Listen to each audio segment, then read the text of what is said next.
and innocent amongst us, the unborn, we are told that they have no rights for protection under our Constitution. The unborn child can legally be murdered in our land, and all the while being called women's health care. How can we ask you to bless us when we sacrifice our children in such a way? Lord, there are people in our land who believe that this is their right. How can this be? Lord, we don't deserve even the least of thy favors, but we humbly beseech thee to save America. Send revival fires to sweep across our beloved land.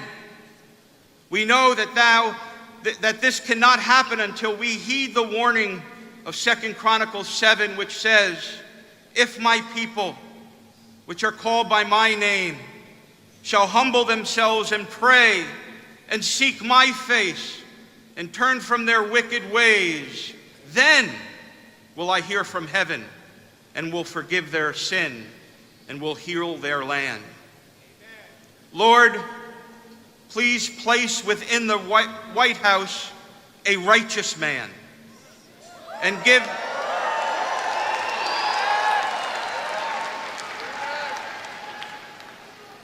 him wisdom in knowing how to lead this great nation.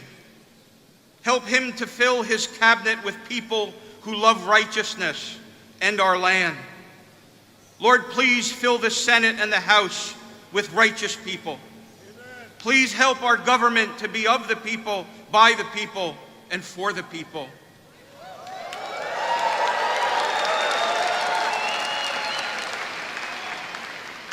We realize also, Lord, the Supreme Court hangs in the balance. Lord, protect us from the enemy without and the enemy within.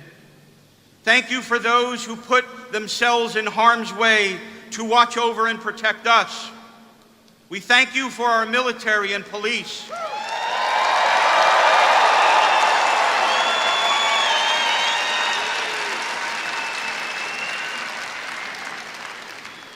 And Lord, place within the White House a man who will always support them. Lord, once again, help the United States of America to be the light of the world and a city on a hill which cannot be hid. 1 Timothy chapter 2, we read, "I exhort, therefore, that first of all, supplications, prayers, intercessions, and giving of thanks be made for all men, for kings and for all that are in authority, that we may lead a quiet and peaceable life in all godliness and honesty. For this is good and acceptable in the sight of God our Savior, who will have all men to be saved and to come to the knowledge of truth." Lord, we desire to live a quiet and peaceable life, free from government intrusion.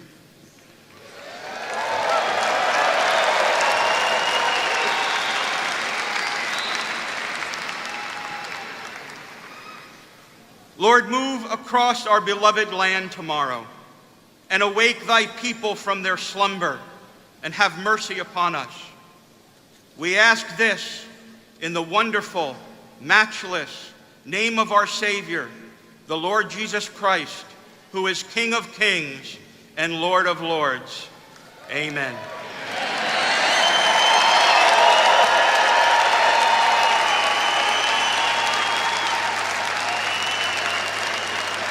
Please welcome Representative Fred Doucette, who will lead us in the pledge.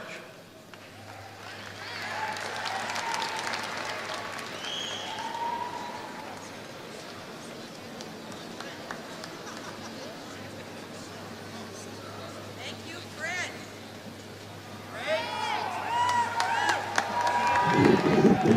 It's my distinct honor to be able to lead us in our nation's Pledge of Allegiance, something that we should do at every gathering in this country, a gathering of 3 or more. I'd also like to remind any veterans in attendance tonight to observe the proper protocol, salute the colors. Thank you.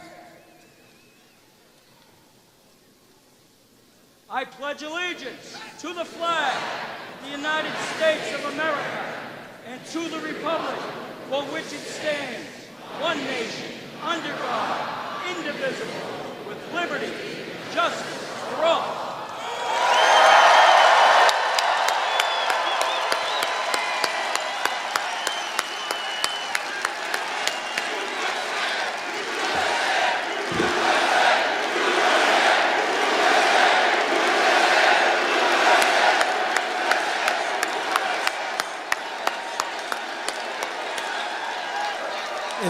It's also my distinct pleasure and honor to introduce a very talented young man, a very inspirational young man who was born blind, struggles with, I'm forgetting the disease now, I'm drawing a blank. Christopher, help me out. Come on up here and help me out, brother.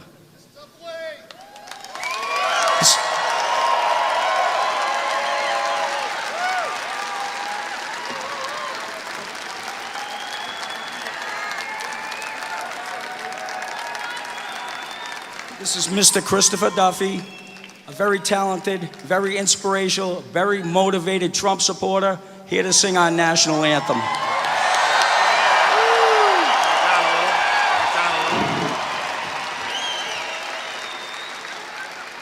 If you can, please join me in singing.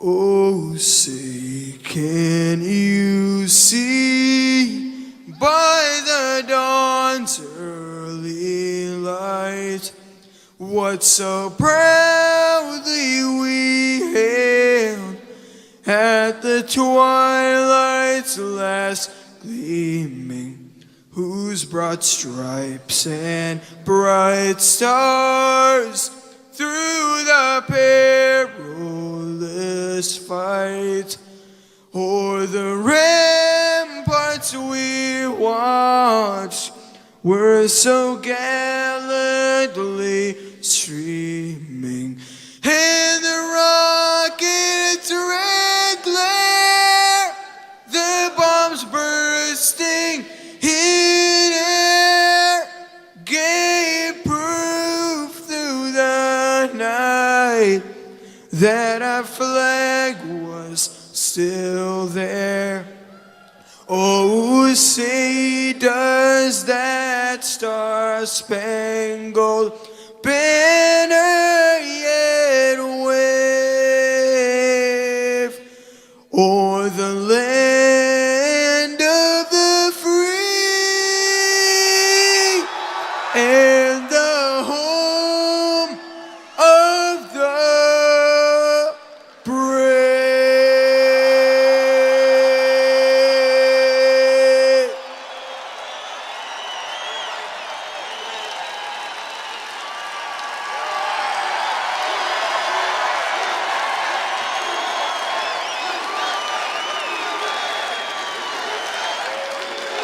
Global special interest. They partner with these people that don't have your good in mind. The political establishment that is trying to stop us is the same group responsible for our disastrous trade deals, massive illegal immigration, and economic and foreign policies that have bled our country dry. The political establishment has brought about the destruction of our factories and our jobs as they flee to Mexico, China, and other countries all around the world. It's a global power structure that is responsible for the economic decisions that have robbed our working class, stripped our country of its wealth, and put that money into the pockets of a handful of large corporations and political entities. The only thing that can stop this corrupt machine is you. The only force strong enough to save our country is us. The only people brave enough to vote out this corrupt establishment is you, the American people. I'm doing this for the people and for the movement, and we will take back this country for you, and we will make America great again. Single day, we would not be here without them.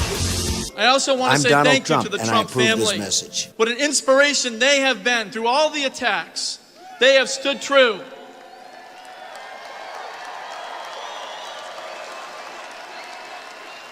And I want to say thank you personally to Mr. Trump. He has put his life, his honor, his wealth, and his most prized possession, his family, on the line for us. And he said on day one that he would fight for us. And every single day he has kept his word. He has fought for us. And now, ladies and gentlemen, it is our turn to fight for him.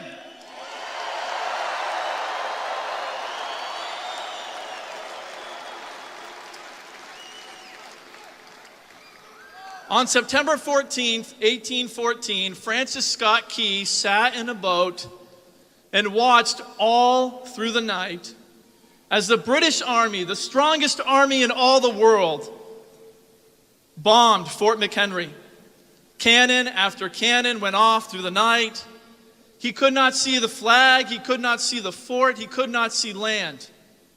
He wondered to himself, when this night is done, will we have a country left? How many of you over the last 8 years have asked yourself, when this is done, will we have a country left?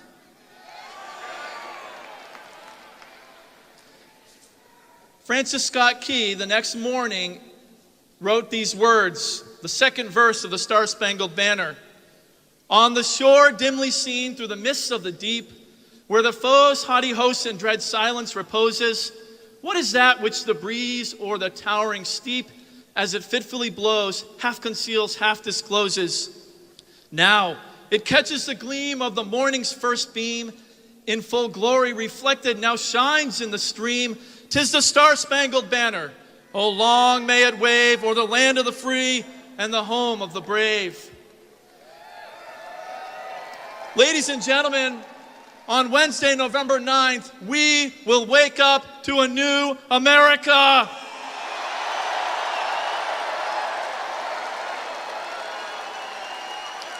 When the smoke from this campaign is gone, there will be one man, our new president, and we will take back our country.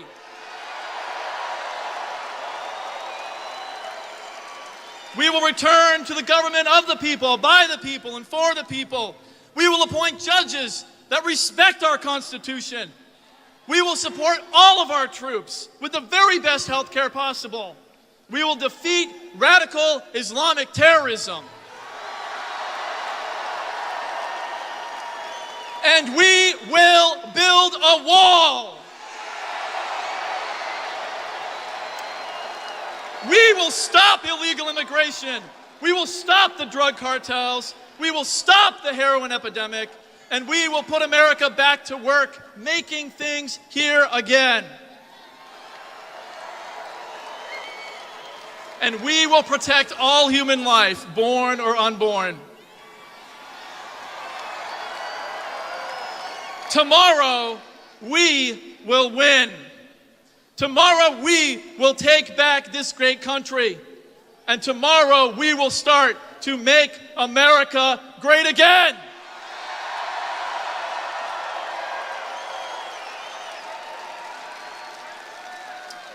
It is now my honor to introduce to you State Rep and also co-chair of this great campaign, Representative Steve Stepanek.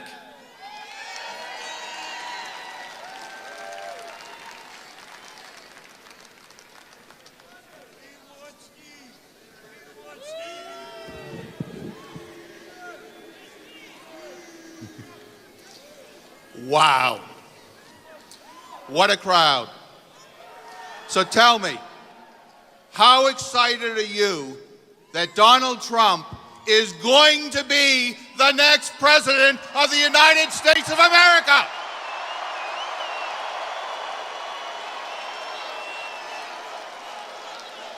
When I first endorsed Donald Trump 17 long months ago, no one thought he had a chance.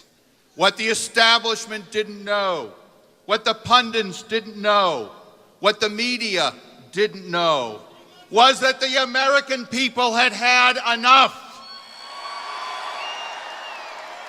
Enough promises that were never kept. Enough lies like you can keep your doctor if you like your doctor. You were looking for an outsider, a leader, a champion who would fight for you.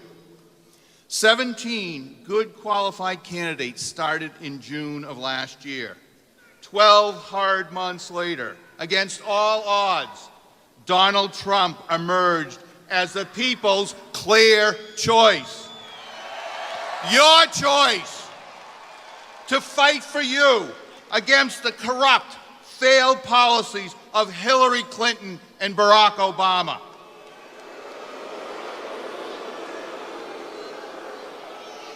Our economy is barely growing. Your wages haven't increased in the last 15 years. Clinton and Obama said, you can keep your doctor. You can't. They said health care costs would drop by $2,500. They didn't. They went up by over $4,000, and they're going to go up another 25% next year. Hillary Clinton and Barack Obama think the economy is just great.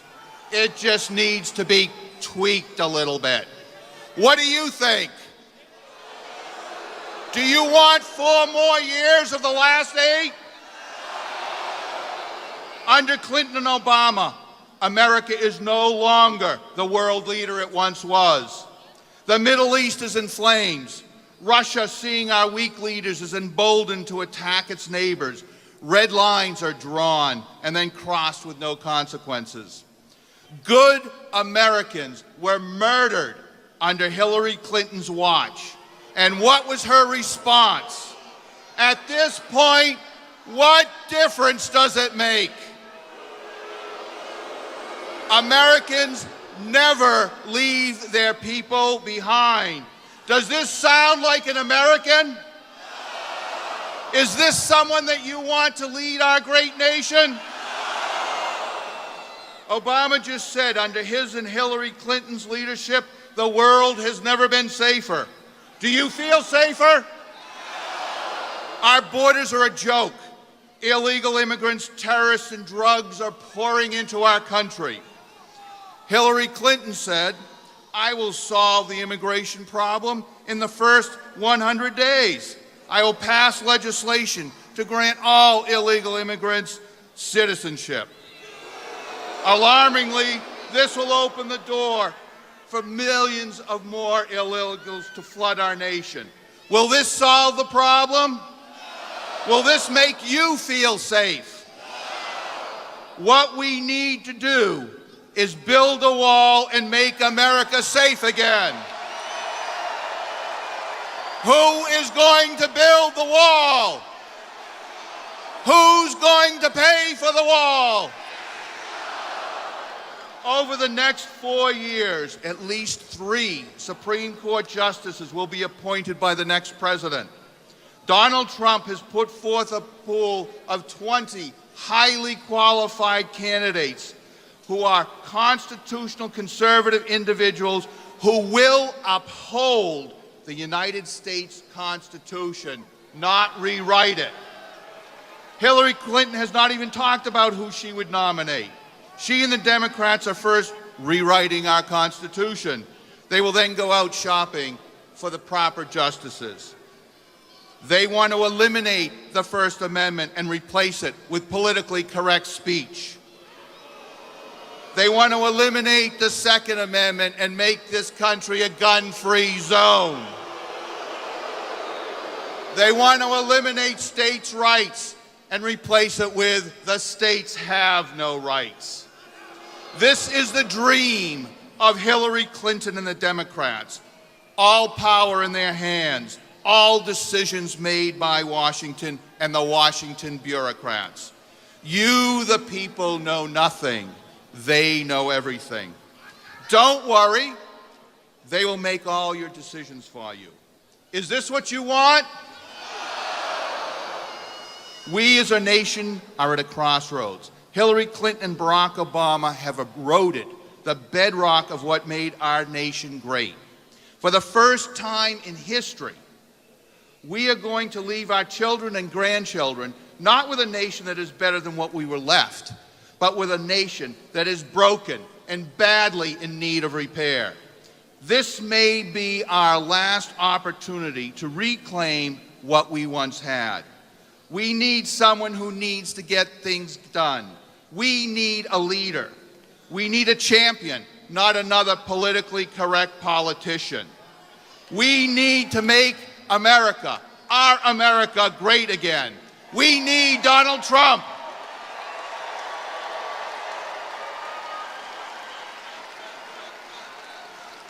Donald Trump said at the Cleveland Convention that he will fight for us and he will fight for America. Let me ask all of you, will you fight for Donald Trump? Will you fight to save America?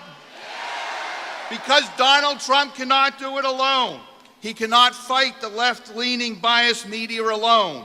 He cannot fight the special interest groups who care nothing about you alone. He cannot fight the corrupt, lying, Democratic machine alone. He needs every single one of you by his side fighting to save America.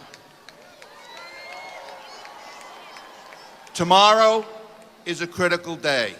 We need all of you out, not only voting. We need you to bring 5 more people along to vote.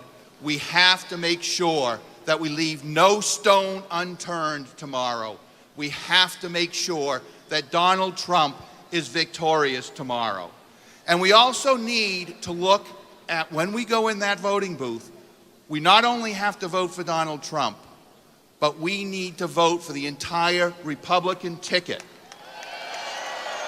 When Donald Trump is our next president, he will need a Republican Senate and a Republican Congress to save America. And we need to make sure that he gets just that. Now, I've been a state rep for 5 terms. Unfortunately, 4 of those terms I've served under Democratic governors, and it was not pretty. For God's sake, we need a Republican in the corner office in New Hampshire. We need Chris Sununu as the next governor of this great state of New Hampshire. So tomorrow, we need all of you to go out, not only and vote, but bring others with you to vote. And we need to work hard, and we need to spread the word that we need to make America great again. We need to elect Donald J. Trump as the next president of the United States of America.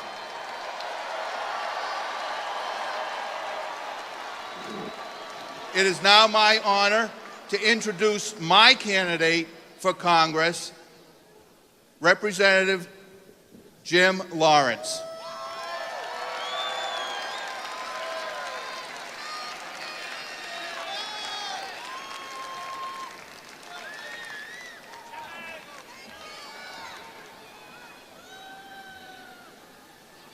Can I tell you what an honor it is to see a great army of Trump supporters out tonight?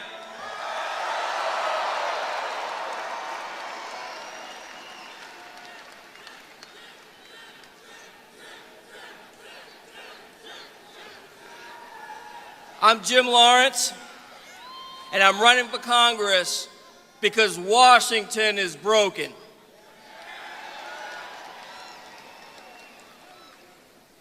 The people of the 2nd Congressional District here in New Hampshire sent Ann Custer down to Washington to do one thing: provide solutions.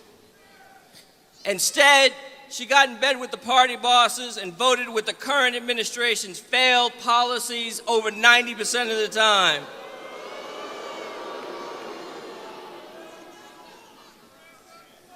It's time for new leadership in Washington. I served 3 terms in the New Hampshire State House. I'm also an Air Force veteran, proud graduate of the United States Air Force.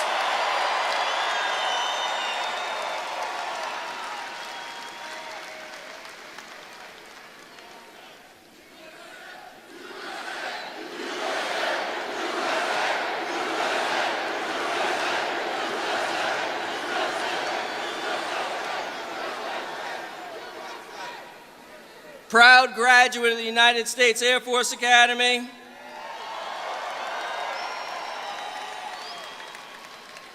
small businessman, but most importantly, proud family man and parent of 8 wonderful children.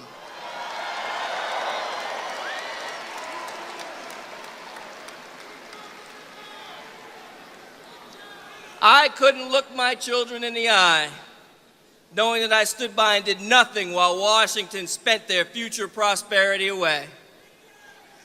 The national debt now sits at $20 trillion and counting.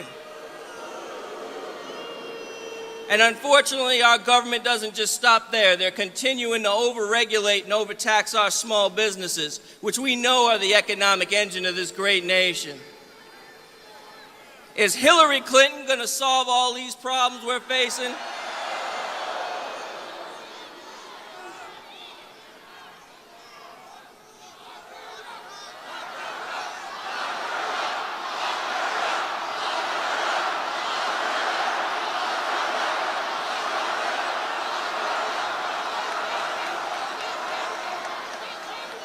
We need to elect Donald Trump, the next president of the United States.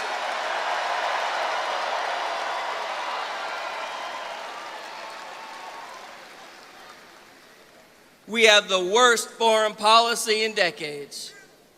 Our allies don't feel like they can count on us, and our enemies certainly don't fear us.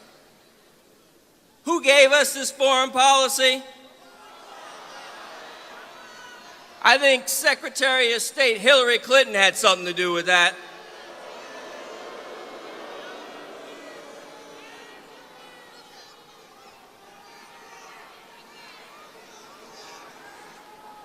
I wouldn't worry, I wouldn't fear, because tomorrow the voters will come out and they will elect our next president, Donald Trump, who will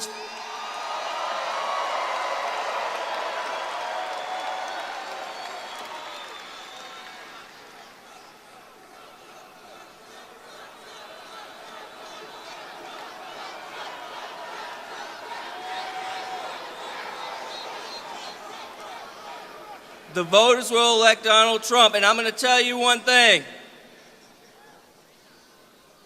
He can't do it alone. I can't do it alone. We need your help. We need you to come out and vote. We need you to tell your friends to vote.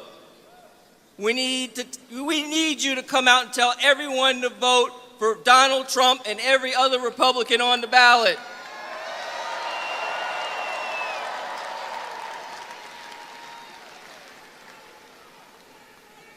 So I'm going to ask for your vote tomorrow for Donald Trump. I'm going to ask for your vote tomorrow for Jim Lawrence and every other Republican on the ballot.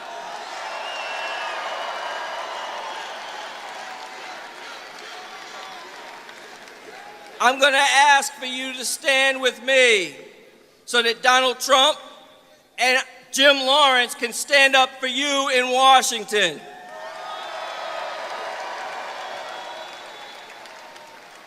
I'm going to ask you to do that because we can do better.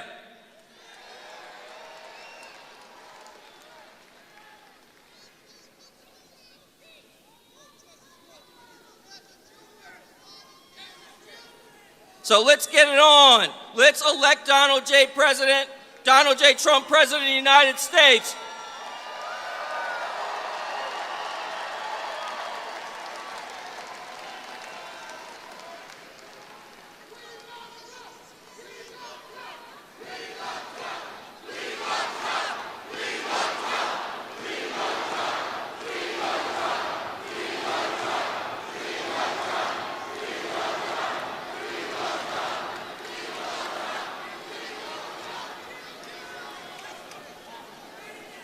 It gives me great honor to introduce our next speaker. Let's hear it for Governor John H. Sununu.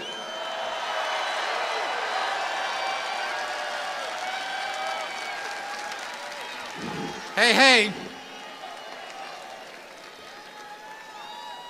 This is a great, intimate, small gathering of 10,000 of our closest friends. It's great to have you here.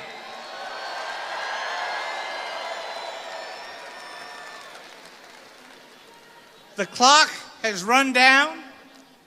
Tomorrow is the day.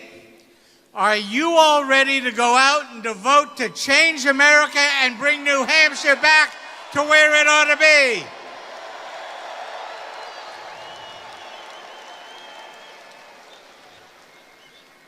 It's amazing all the hard work you've put into this. And it is important to close the deal. And that means you've got to vote, and you've got to take your friends and your family to vote. It doesn't work if we don't do that extra little bit of work and make it happen.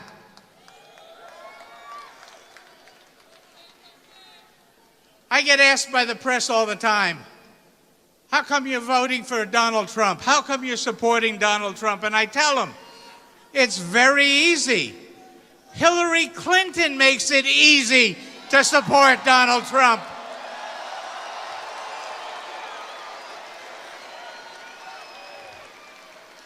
We have never had a candidate running on the Democratic side that is as close to a full-bred socialist as Hillary Clinton.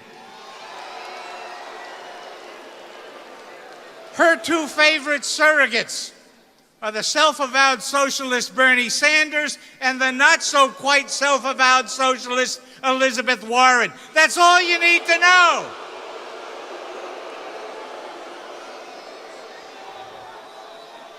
But there's another reason.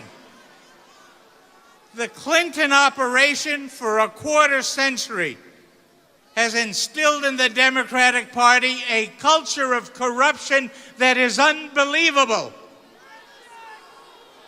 That culture of corruption went into the head of the Democratic Party, and they tucked it to poor Bernie Sanders. He had no idea what they did to him. How can any Democrat worth their salt who cares about Bernie Sanders, how can they show up and vote for Hillary Clinton? Corruption across the board.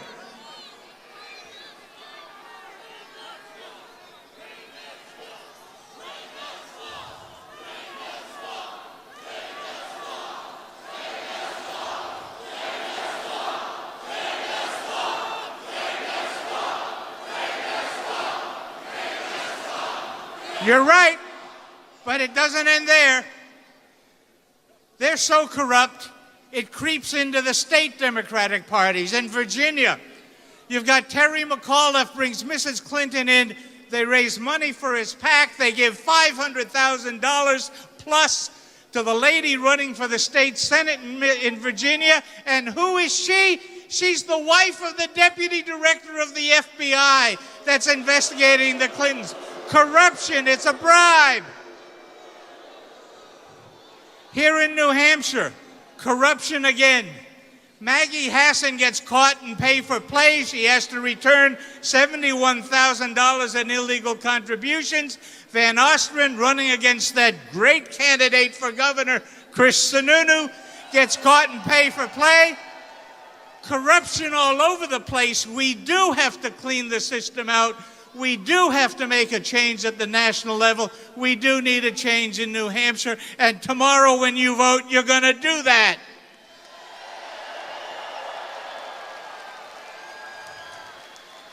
We need Donald Trump and Mike Pence. And in addition to that, we need in this state, because we have drifted away from what made New Hampshire so special, we do need Chris Sununu, and I tell you, one of his great assets is he comes from good breeding stock. But as important as that, we've got to give Donald Trump the tools to help him. He cannot make change without a Senate under the control of the Republicans. We need Kelly Ayotte to go back. We need a Congress that'll send the legislation. We need Congressman Ginta and Jim Lawrence to go to Washington. We've got to vote the full ticket, top to bottom.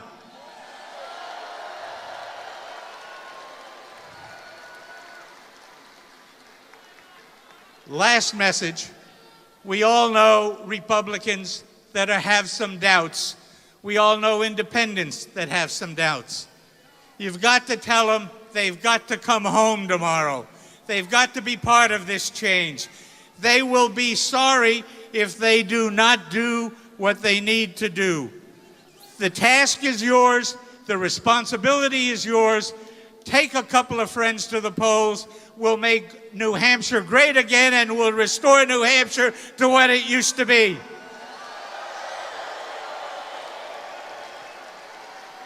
Now it's my pleasure to give you one of those folks that will be a great asset to Donald Trump, someone who will help the Congress put those programs through that will make a difference.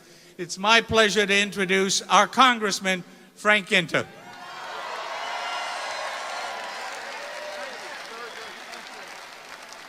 Hey, everybody, we getting fired up? Are we fired up or what? You know, I've been in this building a couple times before, and I have never seen a crowd like this. This is unbelievable, and I'll tell you why. Because it's about time that the country sees change. It's about time that we give people true hope. It's about time that we elect a guy named Donald J. Trump.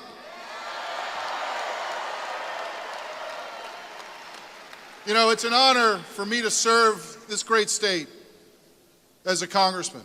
But let me tell you, we need help. You need help. We need to send the right people to D.C. who are not going to be afraid to change up the status quo. We need people who are going to focus on real change, because it's not just our immediate future that's at stake. It's your kids, it's your grandkids.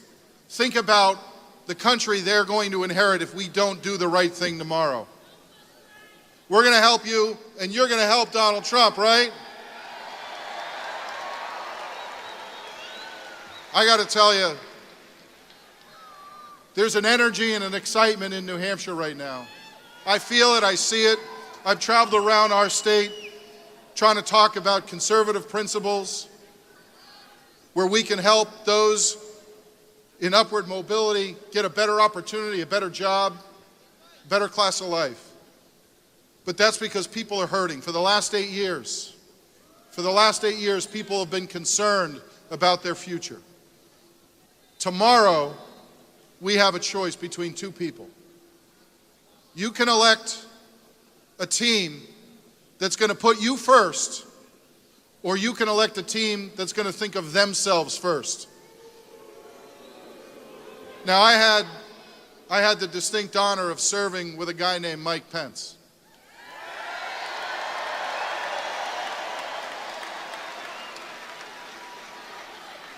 Let me tell you something about Mike Pence. He's a man of honor and distinction. He's a great leader. And when Donald Trump chose him, I thought that was a pretty great choice to make.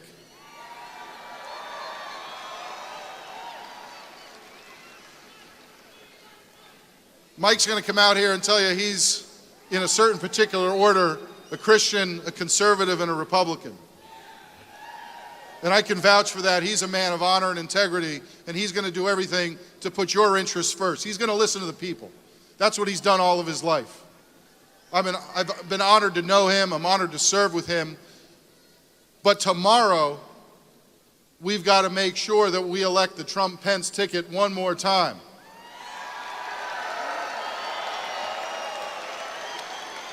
There is so much at stake. There is so much at stake with this election. We all talk about how the next election is the most important one. But think about the crossroads that we're at. I want you to think about your family, your grandparents or your children or your grandchildren, and think about the future. Think about their future. And understand the importance of voting Republican top to bottom of this ticket tomorrow. Think about the people who are going to put you first. Think about the people who are going to sacrifice to make your lives better.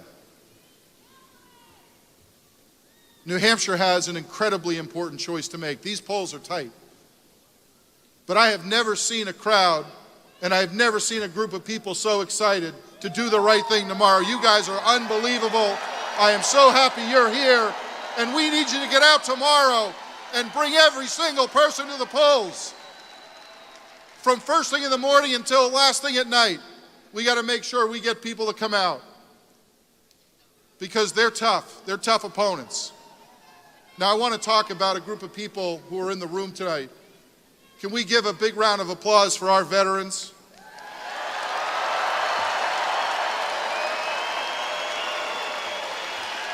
I got to tell you, thank you.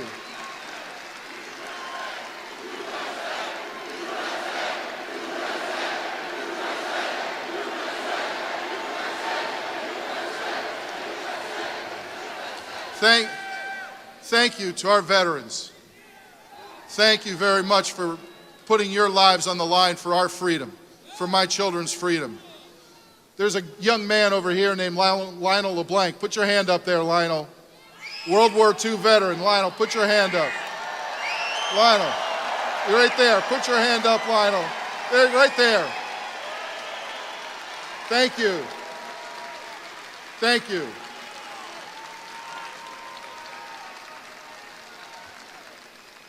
There are so many people across our great state and across our great country that have that hope for tomorrow's election. And I will tell you, when we elect the right team, when you elect people who on their first 100 days of office are going to pledge to repeal Obamacare and give you patient-centered health care for a change, when you elect people who are going to reduce your taxes, give you back more of your hard-earned money, when you have people who are going to protect your Second Amendment rights and make sure that we elect strict constitutionalists to the bench, that team is the Trump-Pence team. And I couldn't be prouder of this team here today that's going to make sure we get every single person out to support a better America, a stronger America, a more vibrant America. And let me tell you, I've lived in this state a long time. I hope you all join me in making sure we have a Republican governor come tomorrow night. Our state needs it. Our state deserves it. Chris Sununu has worked so hard for this state. He is going to turn our state around again.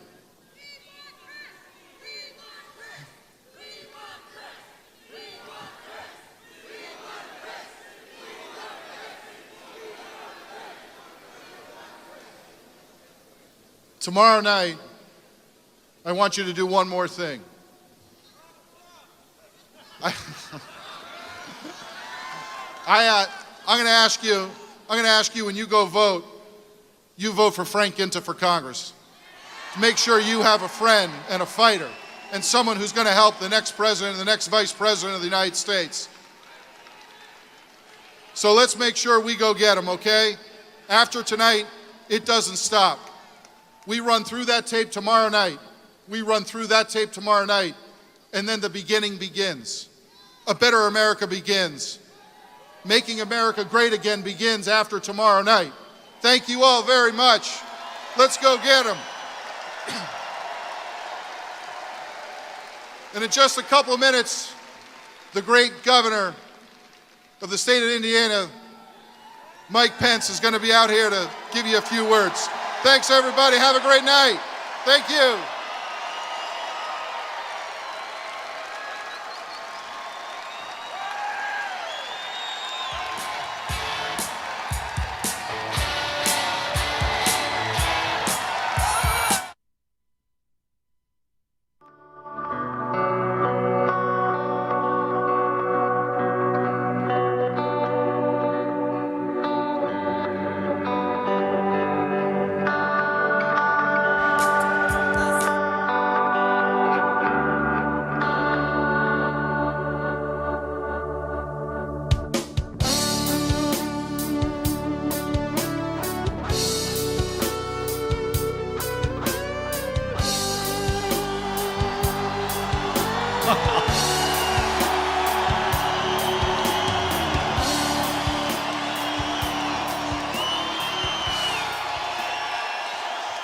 Hello, New Hampshire.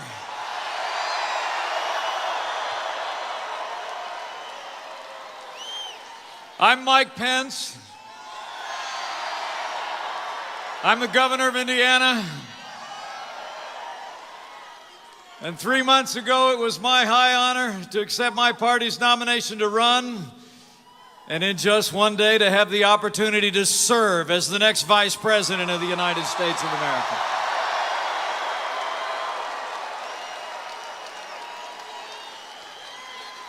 And I want to thank my friend, Congressman Frank Ginta.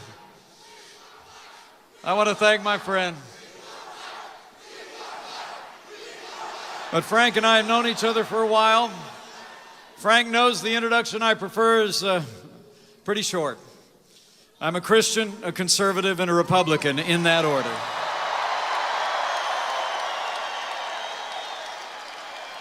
And I will just tell you, I joined this campaign in a heartbeat because you have nominated a man for president, a man who's on his way here right now.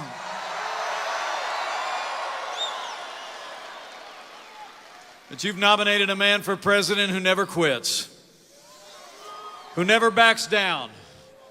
He is a fighter, he is a winner, and until very recently it seemed like he was out there fighting all on his own, but now this movement is coming together. New Hampshire is coming together. We're going to make Donald Trump the next president of the United States of America.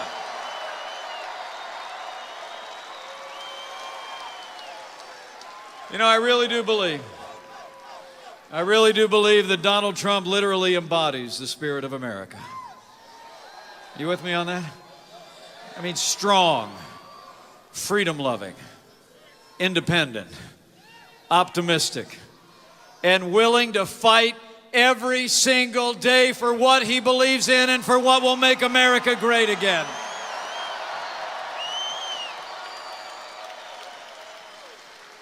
You know? And it's not like it's exactly been a fair fight out there. You know what I'm talking about? I mean, ever since I joined this ticket, you know, it's like I got to turn on the television with a stick, you know. I don't know what's going to be on there, you know. It's like it's been 2-on-1, right? With the national media doing half of Hillary Clinton's work for her every day. But you know, the amazing thing is Donald Trump is still winning hearts and minds, and he's going to win all the way to the White House.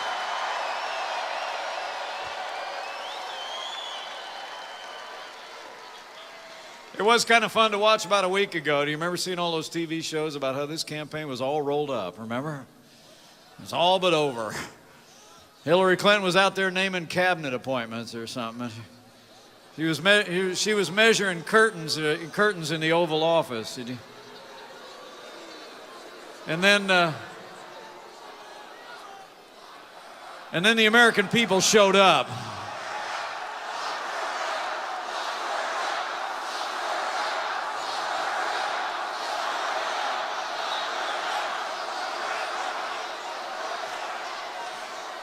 But then, you know, for all those pundits out there saying it was all over, the American people showed up. And I think the people of New Hampshire were never fooled. This race is on. We are leading in one national poll after another, and it is wheel to wheel here in New Hampshire. And we're going to sprint to the finish and take the checkered flag.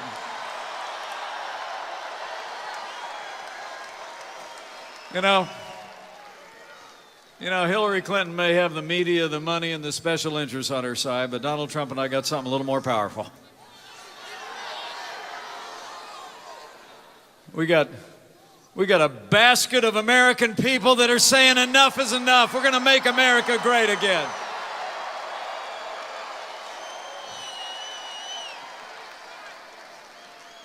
You know, it really is amazing if you think about it. I mean, I can see you're all gathered here tonight, the night before this historic election, because you know this isn't just a choice between two people. This is a choice between two futures.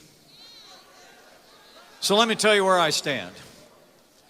I choose a stronger America. I choose a more prosperous America. I choose an America that stands without apology by our highest constitutional ideals. So I choose to stand with Donald Trump and every American who knows we can make America great again.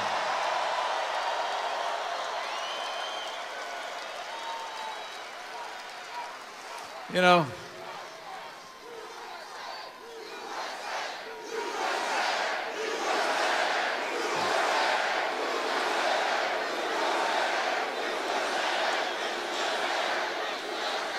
know, it really is amazing at a time that 7 out of 10 Americans know our country's headed in the wrong direction.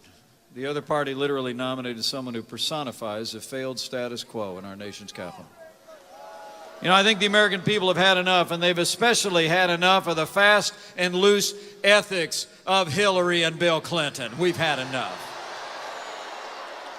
I mean, it's almost hard to keep up, but let me see if I can break it down for you, all right?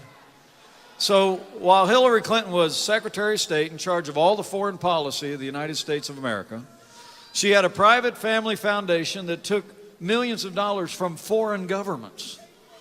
And then she had this private server to apparently keep all of what was going on out of the public reach. And when the media found out about that private server, she used high technology and hammers to try and get rid of all of it. Now, last summer the FBI found out that she had classified information on that private server that could be hacked by foreign powers and compromise our national security. But the FBI concluded last summer that she was only extremely careless, and I guess yesterday she just announced that they had not changed that conclusion.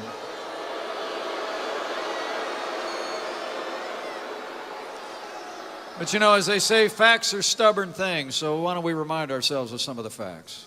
Here's a fact for you. Mishandling classified information is a crime.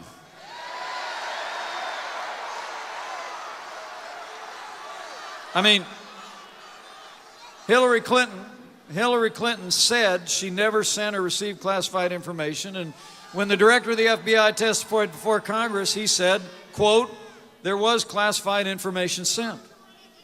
Hillary Clinton said that there was nothing marked classified on her emails, and the director of the FBI told Congress, quote, that's not true.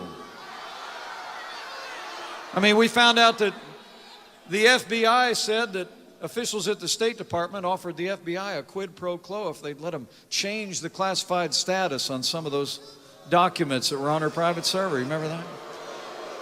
And then we just heard that Hillary Clinton asked her maid to print out government emails and sensitive documents on their printer at her home in Washington. Let me say this to you, New Hampshire, from my heart. If only for their decades of the politics of personal enrichment, mishandling classified information, compromising our national security, and outright corruption, we must ensure here in the state of New Hampshire that Hillary Clinton is never elected president of the United States of America. If only for that.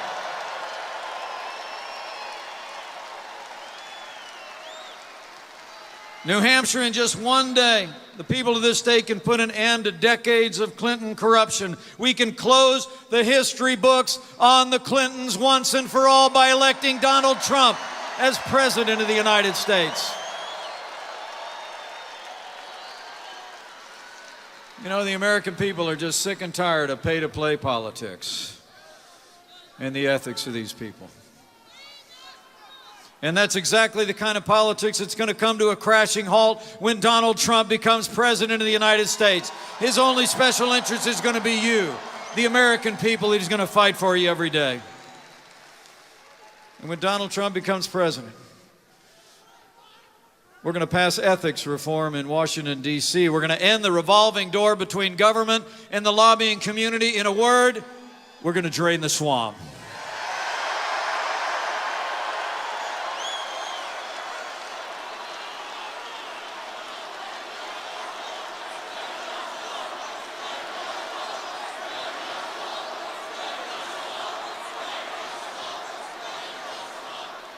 Because, as we go into this election day tomorrow, easily the most dramatic choice that I think we'll ever face in our lifetimes. It's important as we talk to our neighbors and friends in the hours that remain that this election is about even bigger things than their small ethics. It's about our security. It's about our prosperity. And it's about the Supreme Court of the United States of America, and we need to talk about that.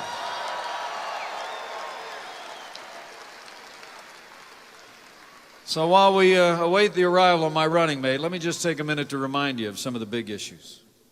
First, on national security. Remember, despite traveling millions of miles as our Secretary of State, there's no question the world is more dangerous today than the day that Hillary Clinton and Barack Obama took over our foreign policy. Our allies are less secure, our enemies are more emboldened. 7.5 years of the kind of foreign policy, the architect of which was Hillary Clinton, of leading from behind, of moving red lines, of feigning resets with Russia, and paying ransom to terrorist sponsoring states is emblematic of the kind of weak and feckless leadership that's weakened America's place in the world. Hey, let me make you a promise. When Donald Trump is president of the United States, we won't be paying ransom to terrorist sponsoring states.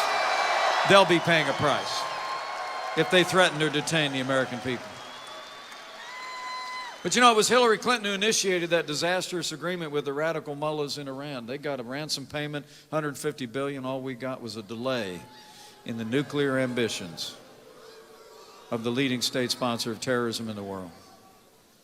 And it was Hillary Clinton who failed to negotiate an agreement with the sovereign government of Iraq that would have allowed us to leave a sufficient number of U.S. forces to preserve what the American soldier had won in Operation Iraqi Freedom. And let history record, through great sacrifice and courageous service, the American soldier won the peace and security of the people of Iraq in Operation Iraqi Freedom by 2008. It was done. In fact, I'm very confident in a crowd of this size that there's more than a few men and women that wore the uniform in that conflict or have worn the uniform of our armed forces in the course of their lives. Would you all just mind raising your hand if you've worn the uniform of the United States, and let us thank you one more time.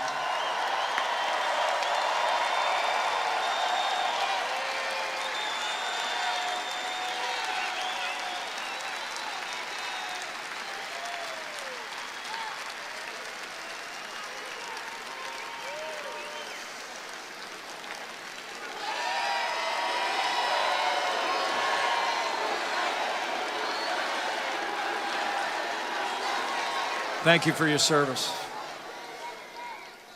But right now we stand here today because of the poor judgment of Hillary Clinton and Barack Obama. There's 5,000 American special forces outside Mosul having to win back from the clutches of the terrorist organization ISIS what was already won when this administration took office. And lastly, it was Hillary Clinton and her State Department who left Americans in harm's way in Benghazi. And after four Americans fell, Hillary Clinton told the families of the fallen as their flag-draped coffins came off the aircraft at Dover Air Force Base that it was because of a filmmaker back here in the States when she had emailed her own daughter the night of the attack that it was a terrorist attack. When she was questioned about that inconsistency before the Senate, you know, the story they told for a while, she said words I'll never forget. Hillary Clinton said of those four fallen Americans, quote, "What difference at this point does it make?"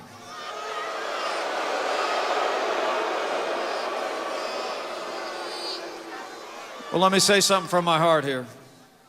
As the proud father of a United States Marine, anybody who said that, anybody who did that, should be disqualified from ever serving as Commander-in-Chief of the Armed Forces of the United States of America. You do not leave Americans in harm's way and not send help. And after American heroes fall, you do not say, "What difference does it matter? Why?" We cannot have 4 more years apologizing to our enemies and abandoning our friends. For America to be safe, for the world to be safe, America needs to be strong. And Donald Trump will lead on the world stage with American strength.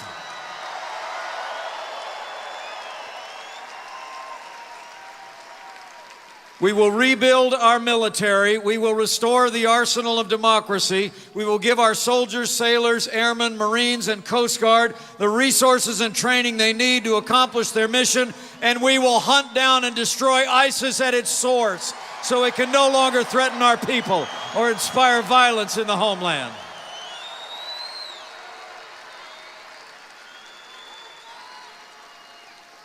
So it's about security abroad, but it's also about safety here at home.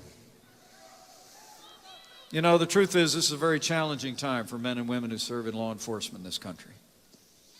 You notice that? I mean, every time tragedy happens when a police officer is performing their duties, instead of just demanding answers and full transparency, which is our right as citizens, there's too many on the liberal left and too many in the national media that are prepared to use a broad brush to demean all of law enforcement as a force for division in our society. You know what I mean? I mean, Hillary Clinton, actually in the wake of one of these tragedies, Hillary Clinton referred to institutional bias in all of law enforcement. Well, let me just say, Donald Trump and I don't believe the men and women who serve in law enforcement are a force for division. We believe they're a force for good. They are the best of us, and they deserve the support of the rest of us.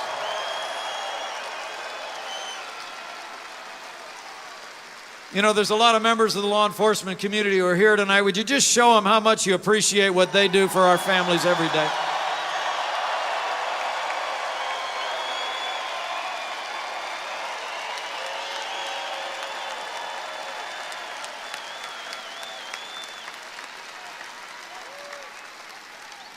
Let me make you a promise.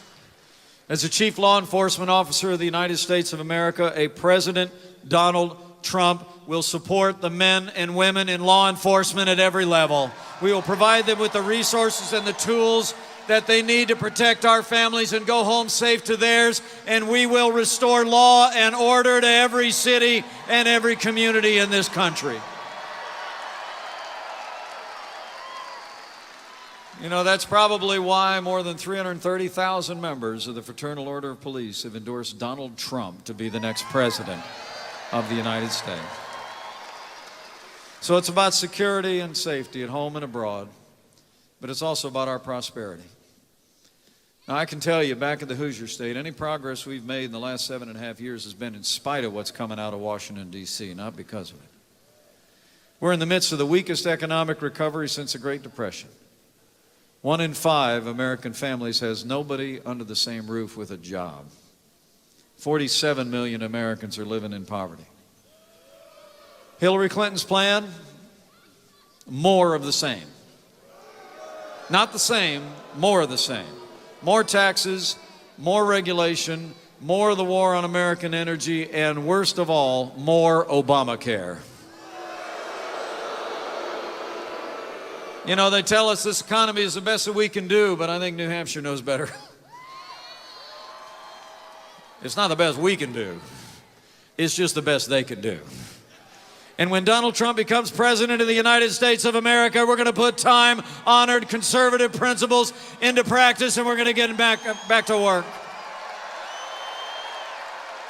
Going to get America working again.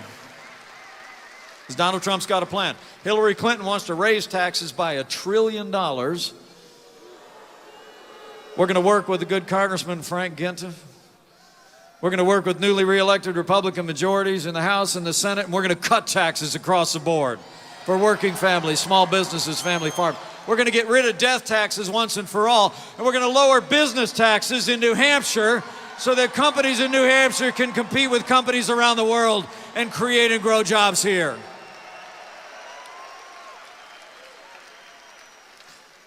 And Donald Trump and I are going to have a moratorium on any new federal red tape on day one, and we're going to repeal every single Obama executive order that's stifling jobs and growth in the American economy. And when Donald Trump becomes negotiator-in-chief, you with me on that? We're going to have trade. We're going to do trade deals. But once again, trade's going to mean jobs, but it's going to be American jobs first. We're going to renegotiate NAFTA. We're going to get out of this Trans-Pacific deal, and we're going to hold our trading partners accountable to the commitments that they make to the people who live in the most powerful economy on earth.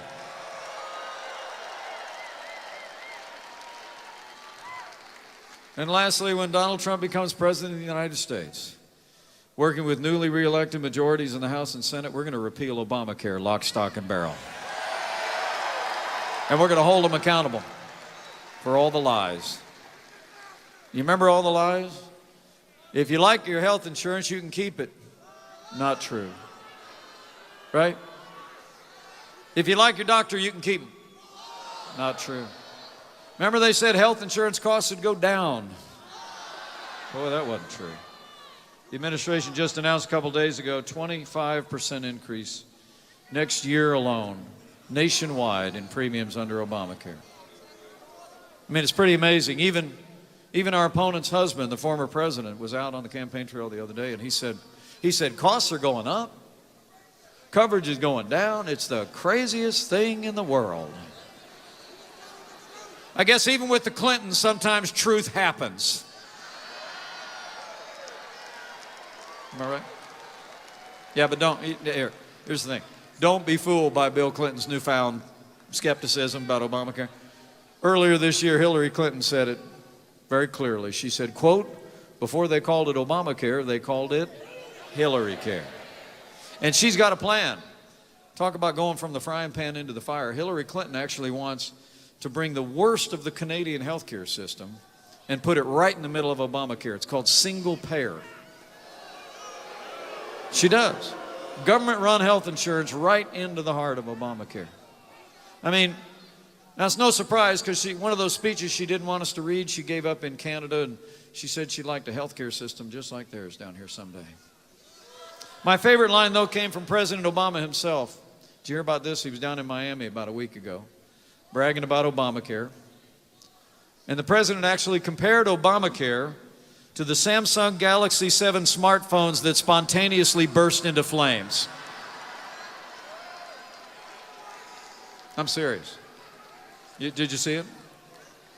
Here's what the president said. He said, quote, when one of these smartphones has a few bugs, they don't pull it off the market. They upgrade it, they fix it. Unless it catches fire, then they pull it off the market.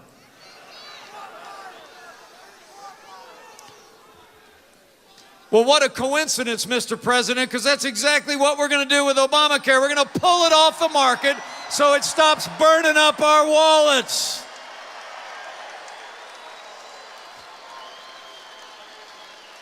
When Donald Trump becomes president, we're not just going to repeal Obamacare, we're going to replace it with health care reform that lowers the cost of health insurance without growing the size of government.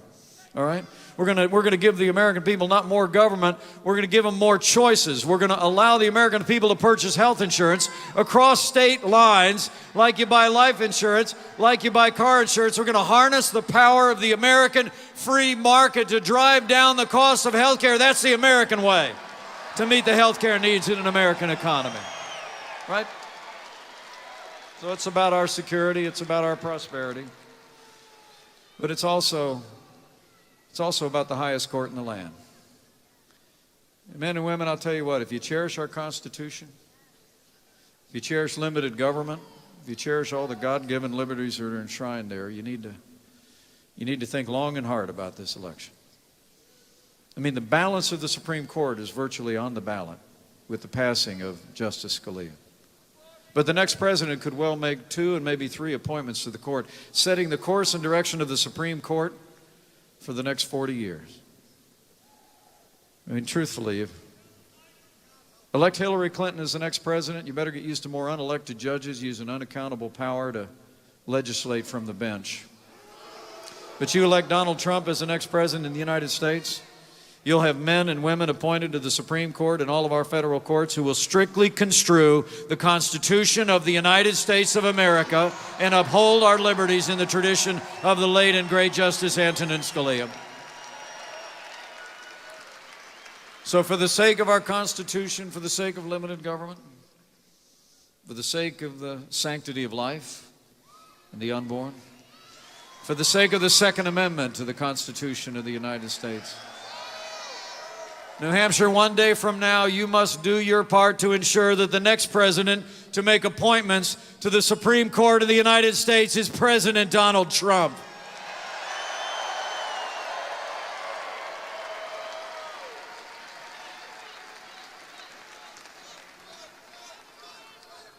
So, as I wrap up, and I'm going to slide off the stage, and the next time you see me, you'll see him. I want to leave you with a challenge. I got a couple things for you to do, because this isn't about rallies, right?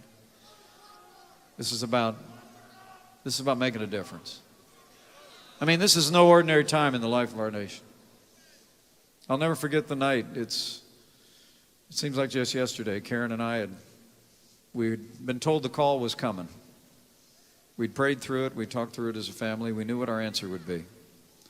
And the phone rang, and I picked up the phone, and I heard that very familiar voice on the other end of the line, and he said, "Mike, it's going to be great." And it has been. And it will be when we make Donald Trump the President of the United States of America. It's going to be great. But we said yes in a heartbeat. We said yes in a heartbeat because I believe that man has the leadership and the vision to make America great again. And also I believe this country's in a lot of trouble. I mean, we walked away from a job that we love in the state that we love to stand beside this man, because this is no ordinary time in the life of our nation. It's time for us to do all we can, each of us. So I want to challenge you to do three things. Number one, vote. Bring a friend. Friends don't let friends vote alone. Pack a lunch. All right? I mean, seriously, folks, just get out there and talk to your neighbors and friends in the hours that remain and remind them the price that's been paid for the right to vote.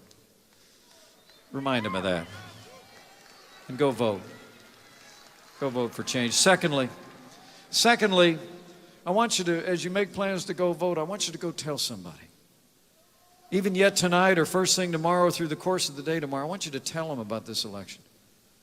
That this is to me, I don't see this election so much even as between liberal and conservative or between Republican and Democrat. I honestly believe that, like Ronald Reagan said, that the choice in this election is between up and down. And here's the way I see it. Tell your neighbors and friends, this is a choice of whether we're going to continue to go down the same hill we've been going down to a weaker America on the world stage, a more hollowed out American military, an economy more stifled by high taxes, regulation, Obamacare, bad trade deals, and America walking farther and farther away from our most cherished constitutional ideals and principles, or whether here in New Hampshire we're going to stop, plant our feet, turn around and march back up the hill to a stronger America at home and abroad, a more prosperous America built on economic freedom and limited government, an America that cherishes without apology our highest constitutional ideals. It's up or down. And you got to go tell somebody. Tell them what the choice is. And the last thing I'd say to you is have faith. Have faith in the American people. That every time throughout our history, in the long and storied history of New Hampshire and of this great nation, I think you can find evidence again and again that every time the American people were presented with a clear choice for a stronger America, a more prosperous America built on economic freedom, an America that reaffirms our commitment to our highest ideals and principles, the American people have chosen strength and freedom and prosperity and economic freedom and our highest American ideals every single time. So have faith in the American people. And lastly, if you're of a mind to exercise that other kind of faith, to bow the head and bend the knee in the next day, be a good time to do that too. Really would. I mean, this is a very challenging time in the life of our nation. And if there's ever a time to pray for our country, now's the time. But let me make it clear to you. I'm here for the man. I'm here for the ticket. I'm here for the team. I'm here for the movement. But on this one, I think Abraham Lincoln had it pretty close to right. He was asked one time if he thought God was on his side. And Abraham Lincoln replied, I rather concern myself more with whether we're on God's side than if God's on our side. So just pray for our country. Pray for America. Because America matters far beyond our shores. We're the last best hope of earth. And if you take time to pray, I just encourage you, those of you who are of a mind, to pray with confidence. Drawn from that ancient truth that the Pilgrims claimed when they stepped off onto Plymouth Rock, that Americans have claimed throughout our history in much more challenging times than we face today. Those ancient words that Americans have clung to, that if His people who are called by His name will humble themselves and pray, He'll do like He's always done throughout our long and storied history. As the old book says, He'll hear from heaven and He'll heal this land. This one nation, under God, indivisible, with liberty and justice for all.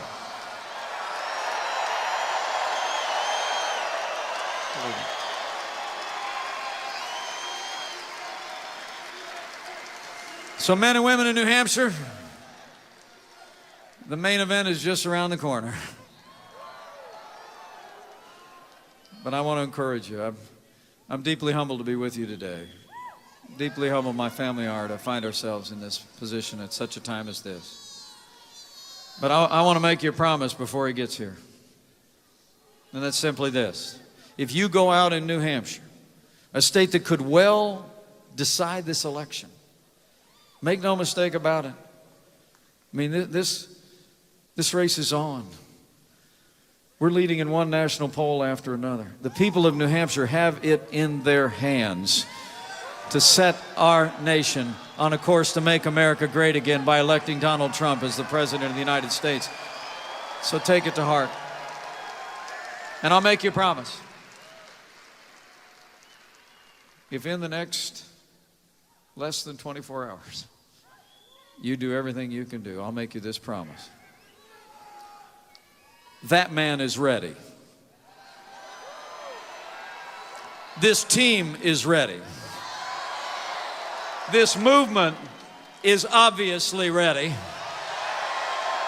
If you go out and make sure that New Hampshire is ready, we will elect Donald Trump as the 45th President of the United States of America, and we will make America great again. Let's go get it done, New Hampshire. Thank you and God bless you.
days when you were mine.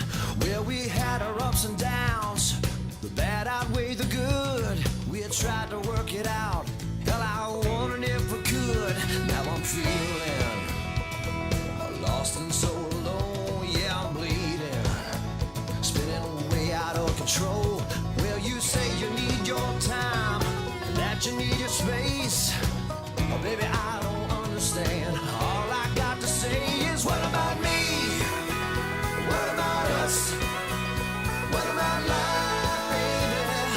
What about love? What about all our hopes, our plans, and all our dreams? Yeah. What about me?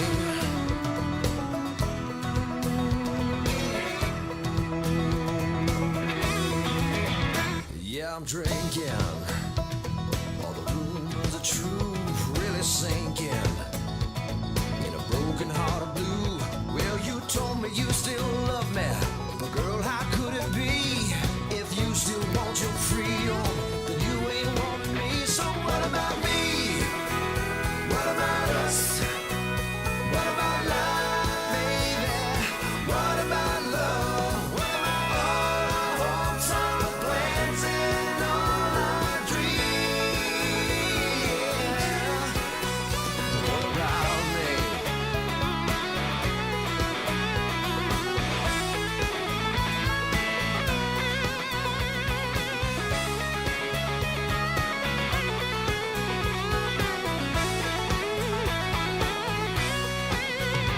You say you're gonna go my way. Goodbye, goodbye, baby. Don't you worry about all these tears I've cried.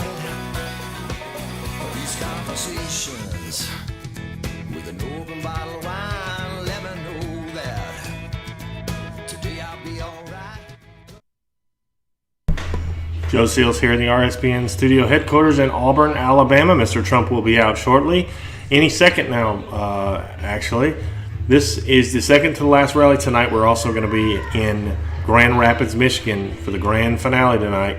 Governor Pence and Mr. Trump will be live in Grand Rapids at 11 o'clock Eastern time, though we may be a little bit behind schedule because this is already behind schedule just a little bit. So make sure you tune into that. It's going to be awesome. This is the last hurrah for us here as far as covering Trump rallies, which is kind of our what we're known for. So, but fear not, we have lots more things in the works, which you'll see a lot of, hopefully, in the next few days. And tomorrow night, I'd like to join everybody invite everybody to join us tomorrow night for our election coverage. Dennis Michael Lynch will be a guest on RSBN tomorrow night, hosting.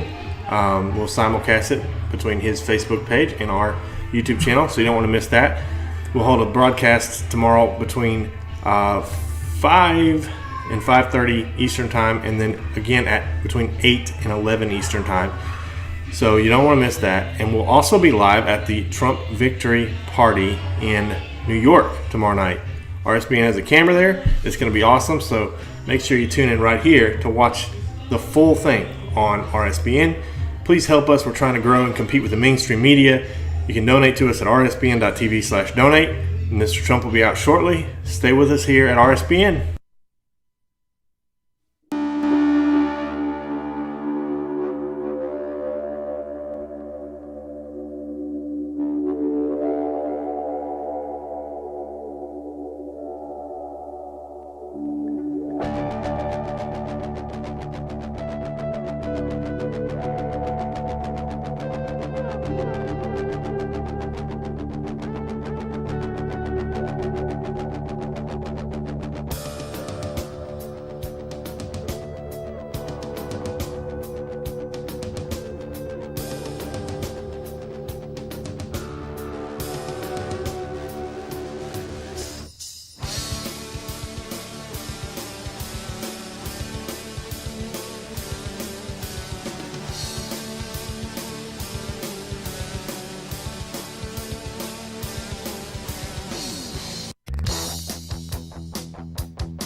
Good evening.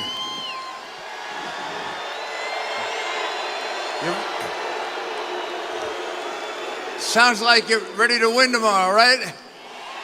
With Donald Trump and Mike Pence and the entire Republican ticket, and we're going to turn America around, move it in the right direction, drain the swamp in Washington, get rid of Obamacare, right? Now, do we have the right candidate for it? Nobody owns him. Nobody controls him. He's his own man. He tells you what he thinks, and he does what he says. Very different than the, what do we want to call her on the other side? Well, whatever. We're down to the last couple of hours, and by tomorrow, the Clintons will just be one of those bad parts of our history, like Watergate. You know, 30 years from now, our kids will write about it, and it'll be like Watergate, Teapot Dome, except this will be selling out the State Department, using the Clinton Foundation to pay for their daughter's wedding. Who paid for your daughter's wedding? You did, right? It cost you a lot of money. And you know the best test of a really good presidential candidate who will make a great president? Who does he pick for vice president? Did he make a great pick for vice president? Tremendous experience in Congress, understands foreign policy, understands the budget, a great governor of the state of Indiana, and the next vice president of the United States, Mike Pence.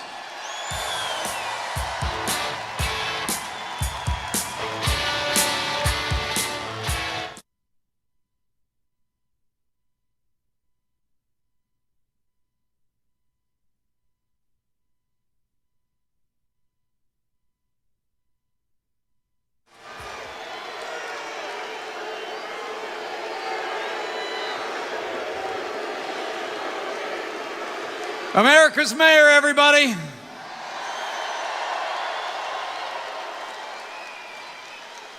Well, the time has come, and it is my high honor and distinct privilege to introduce to all of you here in the great state of New Hampshire the next President of the United States of America, Donald Trump.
Thank you, everybody. Thank you. Yeah, there's a lot of people. This is fantastic. Thank you very much. So,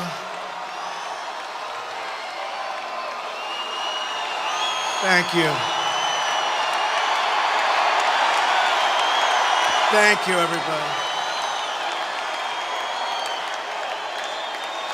Thank you very much.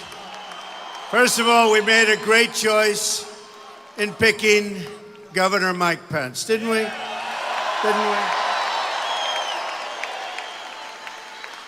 Oh, I'm looking. Thank you. Thank you, Karen. What a group. Mike, this is big by any standard. Do you agree? Look at it. And here's the good news. There are thousands of people outside trying to get in. You believe what's going on?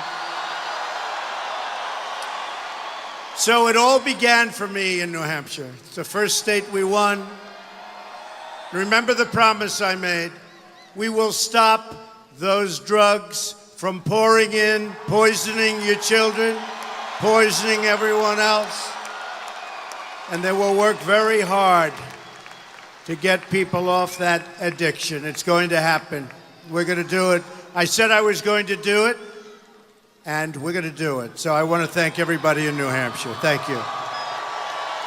Also, my family was here. I said, come on. My children were here. Anna, just Tiffany, Jared, Ivanka. Now,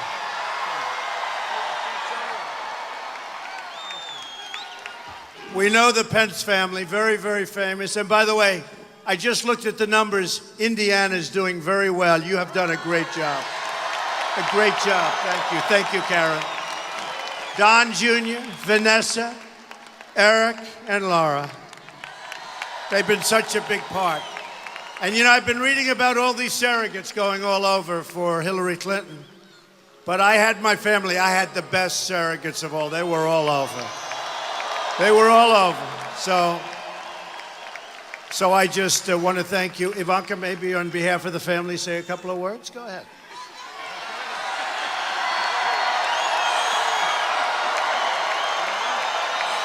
Well, I was not planning on speaking tonight, but I did want to be here on this last night prior to Election Day to support my father. I am so incredibly proud of him, what he's accomplished today, and I know tomorrow will be another great day. And then he will get to the real work of making this country great, of working for you, the American people, and he will never, ever let you down. Thank you, we're grateful, and God bless.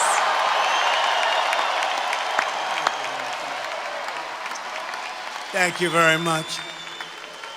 So again, go and enjoy it. Let's go have a good time. And by the way, we are going right after this to Michigan because Michigan is in play. And I may get there a little bit late, but they're waiting. We have thousands and thousands of people. The polls just came out. We're leading in Michigan. We're leading in New Hampshire. We're leading in Ohio. We're leading in Iowa. Leading in North Carolina.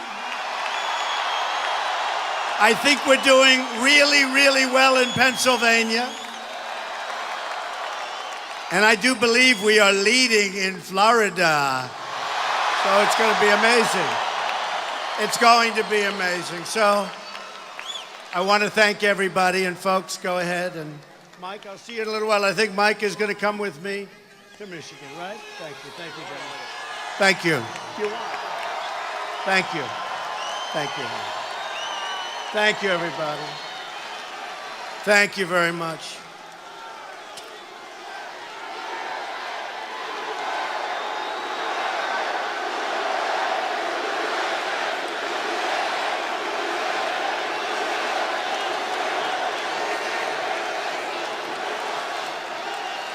Well, you know, we said we want to finish off in New Hampshire because of the incredible relationship I have. But who would have expected this, right? Who would have expected that? This is some group. So, a couple of things. Two people I have a lot of respect for, really like as people, credible people. And because they're so important to the area, I thought I would give you this information. They've told me I can do it. So I will do it. Tom Brady, great guy, great guy. Great guy, great friend of mine, great champion, unbelievable winner. He called today and he said, Donald, I support you, you're my friend, and I voted for you.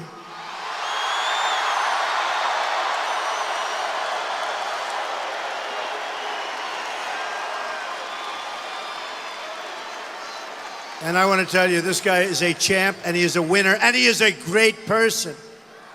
So I said, so Tom, you voted for me, you support me. Am I allowed to say it tonight to this massive crowd in New Hampshire? He said, if you want to say it, you can say it, okay?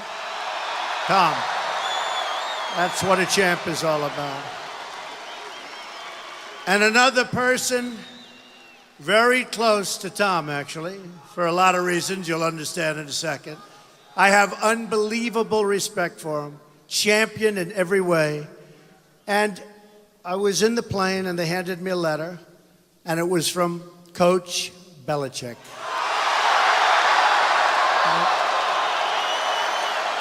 And he wrote me the most beautiful letter, and it was only 2 hours ago. So we called back, we said, do you think that Mr. Trump could read that letter to the people of New Hampshire?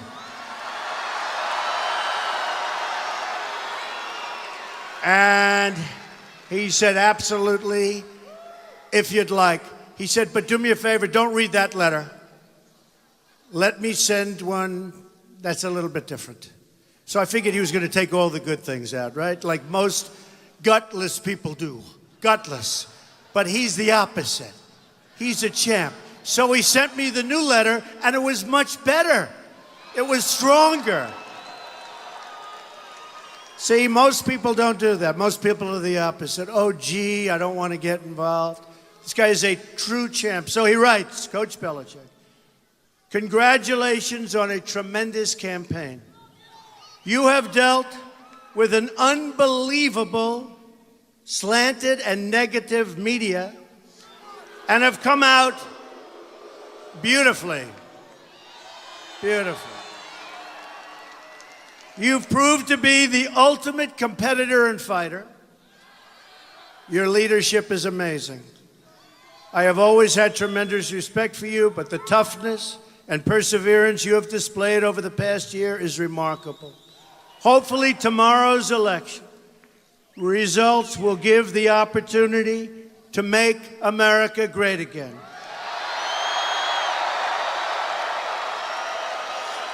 Best wishes for great results tomorrow, Bill Belichick. So I just want to. It is funny, though, when he said, I really want to redo the letter, I really did expect to get a little bit, because I understand how most people work, but most people aren't the coach. So Tom Brady and Bill Belichick, I want to thank you both. And go win a good Super Bowl or whatever you want to do. Boy, what a combination. Never been a better combination. But when you know them personally, like I do, they're even better. Tomorrow we are going to win the great state of New Hampshire. And we are going to take back the White House. We are going to deliver historic, once-in-a-lifetime change. When the people of this country, from Florida to Minnesota, from New Mexico to right here in New Hampshire, step onto the voting booth, tomorrow there is one fundamental question for you to consider. Do you want America to be ruled by the corrupt political class? Or do you want America to be ruled again by the people?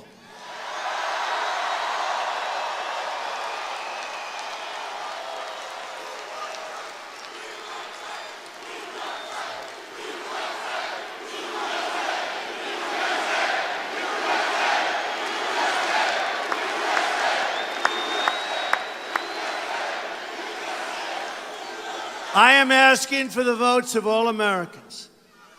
Democrats, Republicans, independent, first-time voters, and there are a lot of those first-time voters, folks, who are so desperately in need of change. Can you imagine having Hillary Clinton for 4 years? Can you imagine? Hillary Clinton's only allegiance is to herself, her donors, and her special interests. My only special interest is to you. Believe me, is to you. That's why I'm doing this. That's why I'm doing this. The corrupt special interests have stolen your jobs and shipped your wealth to other countries. They've betrayed the working class of this country. Tomorrow, the American working class will strike back. It's about time. Real change begins with immediately repealing and replacing Obamacare. It's just been announced that Americans nationwide are going to experience a massive double-digit and triple-digit premium hike. Over 90% of the counties in New Hampshire are losing Obamacare insurers next year. Lots of luck in your negotiation. Honestly, folks, not going to matter. We're going to have it terminated. We're going to have great health care at a fraction of the cost, so it's not going to matter. I want you to leave here happy tonight. Premiums are surging.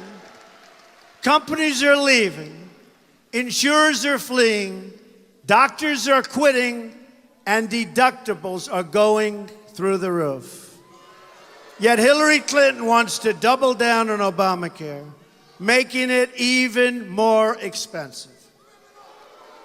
I'm asking for your vote so we can repeal and replace Obamacare and save health care for every family in New Hampshire and in our country.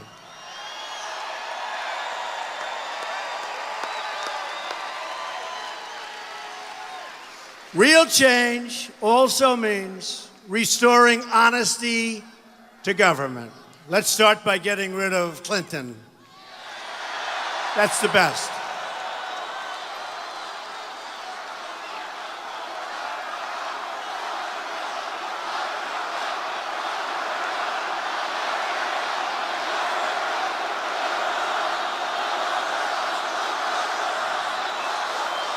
By the way, did you ever see anything like happening right now? Have we ever seen anything like this? 4-star General James Cartwright, 2 weeks ago, for a tiny, tiny infraction by comparison, can go to jail for up to 5 years and might very well.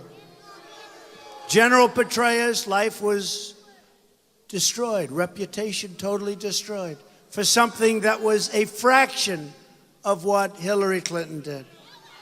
What a shame, what a shame, so sad. Hillary Clinton is the most corrupt person ever to seek the office of the presidency of the United States. She threatened national security. She sold her office to the highest bidder. And then, to cover her tracks, she deleted 33,000 emails after receiving a congressional subpoena. That in itself disqualifies her from running for president. She shouldn't be allowed to run. She's being protected by a totally rigged system. I've been saying it for a long time.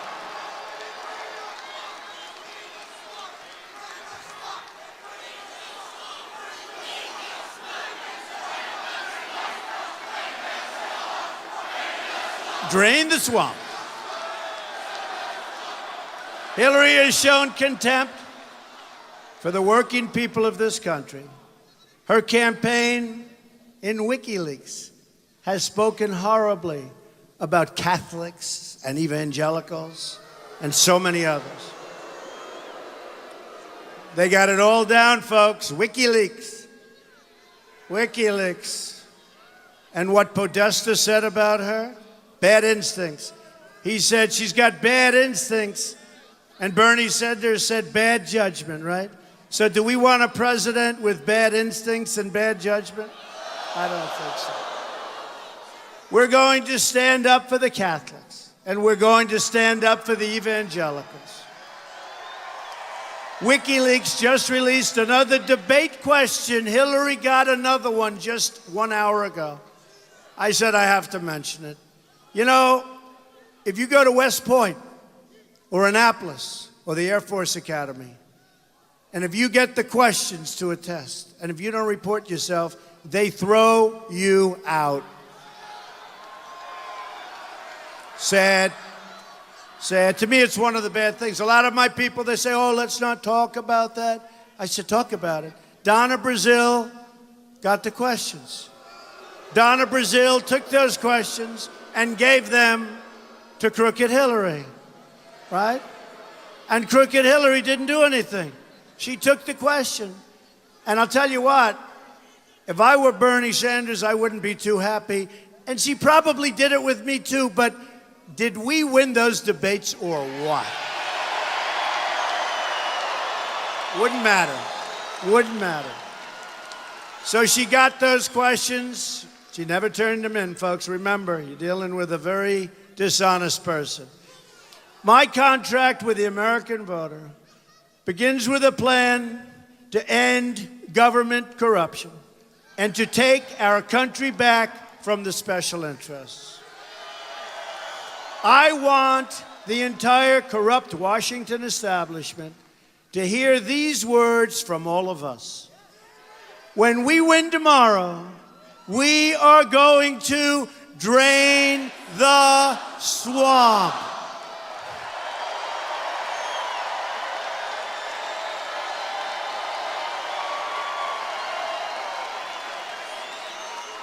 That is something. That is something. At the core of my contract is my plan to bring our jobs back. New Hampshire has lost 1 in 4 of its manufacturing jobs since NAFTA, a disaster. A deal signed by Bill Clinton and supported by his lovely wife, Hillary. Amazingly, America has lost, listen to this, 70,000 factories since China entered the World Trade Organization. Another Bill and Hillary-backed disaster. We are living through the single greatest jobs theft in the history of the world. There's never been anything like this.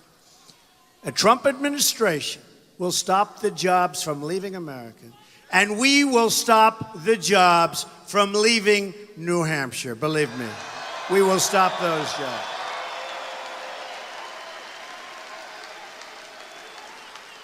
If a company wants to fire their workers, leave New Hampshire and move to another country, and then ship their products back into the United States through what will soon be a very, very strong and powerful border,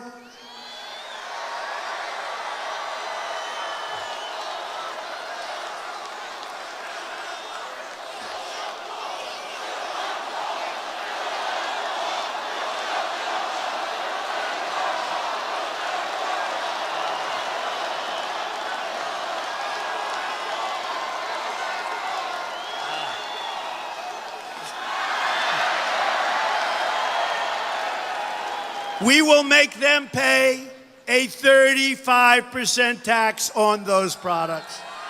And you know what's going to happen? You know what's going to happen? They're never leaving. They're staying.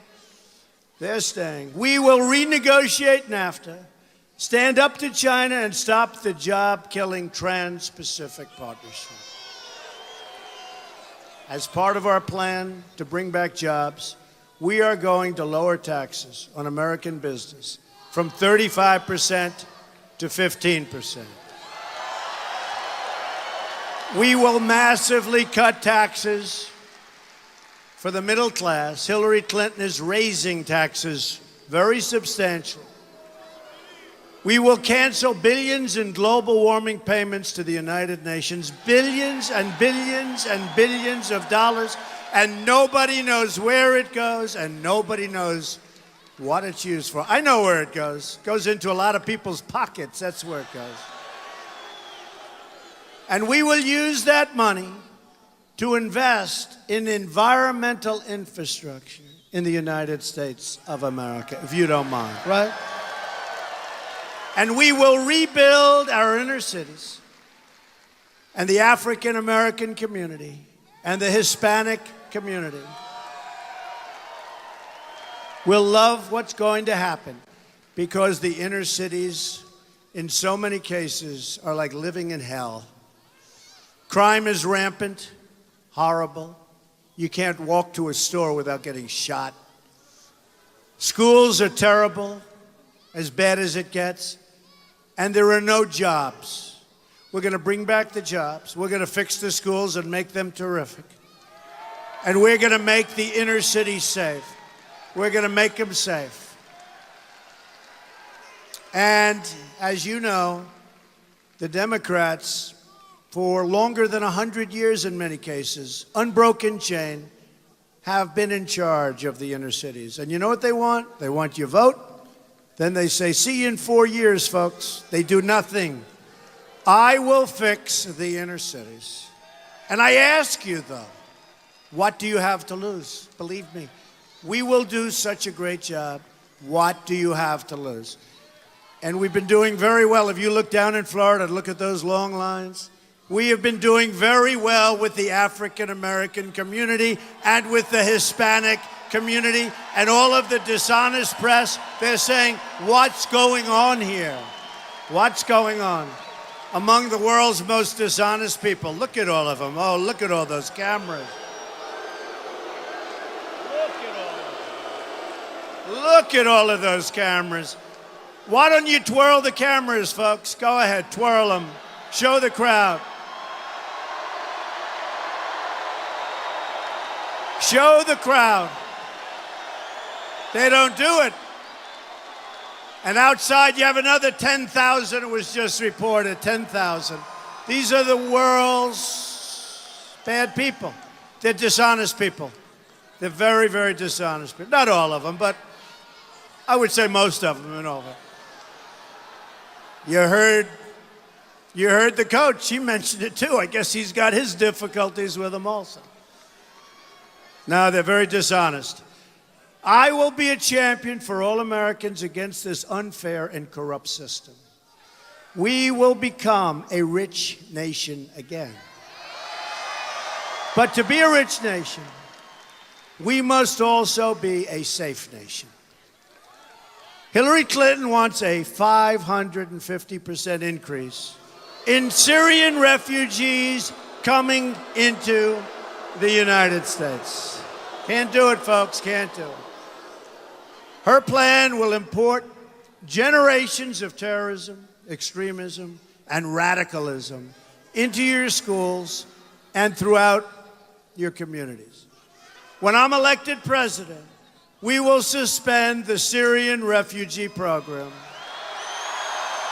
And we will keep radical Islamic terrorists the hell out of our country. Believe me.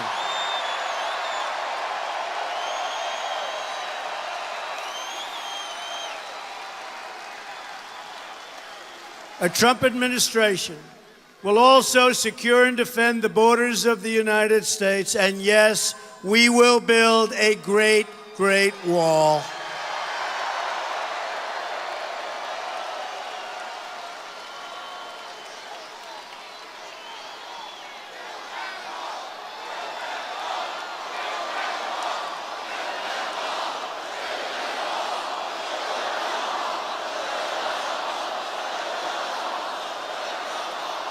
And don't forget, New Hampshire, I promised you, when I won New Hampshire in the primary, I promised you. I said, we are going to stop the drugs from flowing in. We're going to stop them from flowing in. We're going to stop the drugs from poisoning your children and plenty of others. We're going to build the wall. I was endorsed by so many people having to do with the borders, the Border Patrol agents, ICE, all endorsed Donald Trump. Such an honor for me, because these are great people that want to do their job. But I promised you that if I got this far, you were the first ones. And you were the first ones that really taught me how bad the drug epidemic is. I met with your police, who are incredible people, by the way, and they explained. And I guess it made a big impact on me because I love New Hampshire. I love the beauty of New Hampshire. The trees, the winding roads, the lakes, the rivers, the whole thing, the little streams. So I'd meet with people and I'd say, what's your biggest problem? And they'd say, heroin. I say, heroin. It made such an impact because it just doesn't seem to work with the beauty of your area. But I said we would stop it. We will stop it 100%. And then we are going to work on helping the people who are so seriously addicted. Okay? We are going to do it.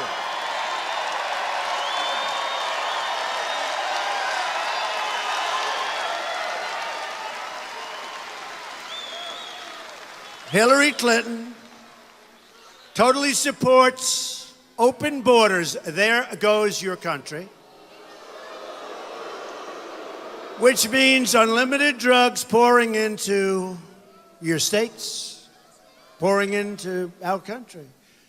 Hillary also strongly supports sanctuary cities like San Francisco, where Kate Steinle was murdered by an illegal immigrant and deported probably more than 5 times. We will cancel all federal funding to sanctuary cities, believe me. All of it.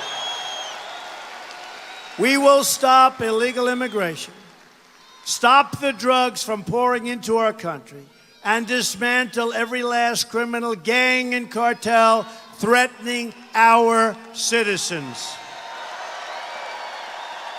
We will also repeal the Obama-Clinton defense sequester and rebuild our badly depleted military. We need it so badly now. This will be a national effort, and a major part of this rebuilding will be the Portsmouth Naval Shipyard. Going to be a big part of it, folks, a big part. We have now the smallest Navy, by the way. Does anyone know this? The smallest Navy that we've had since World War I. We're going to build it back up. I'm honored to have the endorsement of more than 200 top admirals and generals and 22 Medal of Honor recipients, and the list goes on and up every day.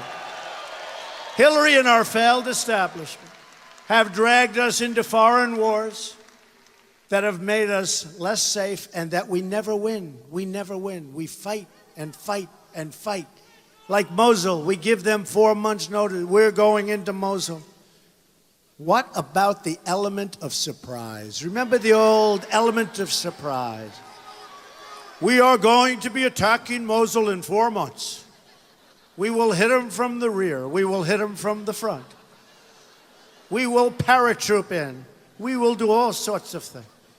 Then 3 months, they say again. Then 2 months, then 1 month, and a couple of weeks ago I'm hearing, we expect to be attacking Mosul next week. These are smart people. One of the reasons we're attacking is we want to get the leaders of ISIS, who we feel are staying in Mosul. They left after the first mention that we're going to attack. Don't these people understand it? Oh, what a bunch of people we have. What a bunch of people. I mean, we've got a president. All he wants to do is campaign for crooked Hillary. That's all he wants to do. You know, he takes that big 747 Air Force One, those big old engines that spew the stuff, right? And he flies it all over the place campaigning for Hillary. And then he talks about, let's not affect the ozone layer. What a joke. What a joke. And he shouldn't be campaigning. He should be out trying to get our jobs back, trying to secure our borders, building up our military, stopping our drug problem. Amazing. Amazing. And Hillary can't fill a room. Look at this is called filling a stadium. And I have no guitar and no piano, right? I mean, she gets Jay-Z and Beyonce the other night. The language, right? The language was so bad. People were insulted. They started walking out. Hillary then walks onto the stage, hugs them, hugs them, hugs them. And then she says, Donald Trump uses such foul language. Give me a break. Did you hear what he was saying? And tonight she has Bruce Springsteen. What they don't say is this. So they perform. Actually, in the case of Jay-Z, they were leaving because so many of these people never heard language like that. They started to leave. So what happens, they come in, listen to the musician, which I think is demeaning to the it's actually demeaning to the political process. They listen because she can't fill a room. She'd come here, she'd have, I'm telling you, she'd have 100 people sitting in the first row. We have 28,000 people, including the people outside. More than Beyonce, more than Jay-Z, more than anybody. And we don't have a guitar. What we do have is we all have together a great plan to make America great again. That's what we have. And also, in all fairness, is there any place better than a Trump rally to be? I mean, really.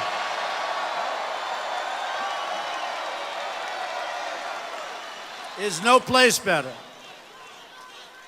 So these politicians have shipped our jobs and our wealth all over the world and left our borders wide open at home. That will change immediately upon our victory, believe me, immediately. Got to get out and vote. Tomorrow's the day. Got to get out. We got to get out and vote. One thing I'll say about New Hampshire, I've never disappointed New Hampshire, but New Hampshire has never disappointed me. Remember in the primaries, they said Donald Trump, the phony polls, these people, they said Donald Trump may not win New Hampshire. I said, that's surprising. I think I'm going to win. I think I'm going to win. And then we won by 18 points. With a lot of people. We had 17 people. You know what else? Right next door in Massachusetts, where they're represented. Now I know why you like Belichick so much and Tom Brady. By the way, is there a better reference than Tom Brady and Bill Belichick for this? I don't think so. I don't think so. In Massachusetts, we had, 14 people left? They go like this, boom, boom, boom. I think we had 14 people left. We got 49.5% of the vote. And these dishonest pundits said, Donald Trump has not broken 50. How do you break 50 when you have 14 people? But we won Massachusetts, got over 49%.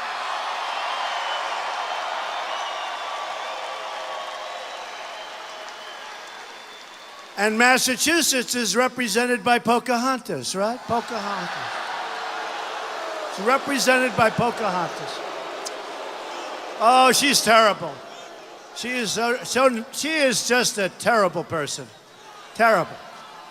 Clinton thinks she's doing herself a favor to use this woman as a surrogate. Everybody that watches her, they say, she is a terrible human being. She is terrible. So, I don't know who's going to challenge her, but whoever does, I hear a very great baseball pitcher is going to challenge her. He's a great, and you know what? He's a great guy. I don't know if he's going to do it, but he's a great guy. But Elizabeth Warren is terrible. And you know what? Let me tell you, she's a terrible senator. Take a look at what she's passed. Nothing. And in the Senate, everybody hates her. They don't want to even deal with her. So I'll make you a deal. You can have Pocahontas. I'll take Tom Brady and Bill Belichick, okay?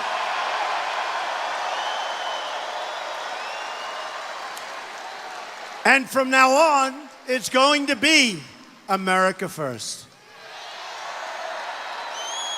To all Americans, I say it's time for change and time for leadership. Just think about what we can accomplish in the first 100 days of a Trump administration. We're going to have the biggest tax cut since Ronald Reagan, even bigger. And Hillary is going to raise your taxes substantially. We're going to eliminate every unnecessary job-killing regulation. We will cancel every illegal Obama executive order.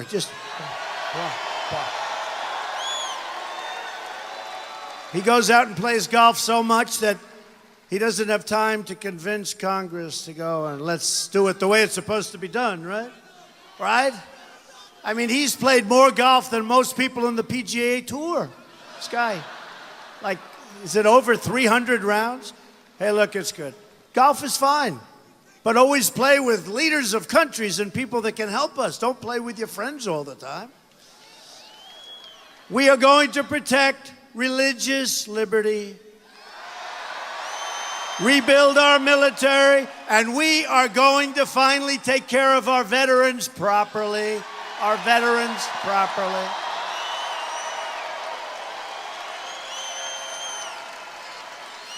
Our veterans have been very mistreated, and I want to thank them for the tremendous support, and the military, the tremendous support I get. They do polls, and it's like, forget it. It's like I'm not running against anybody. And our law enforcement has been so great. They've been great.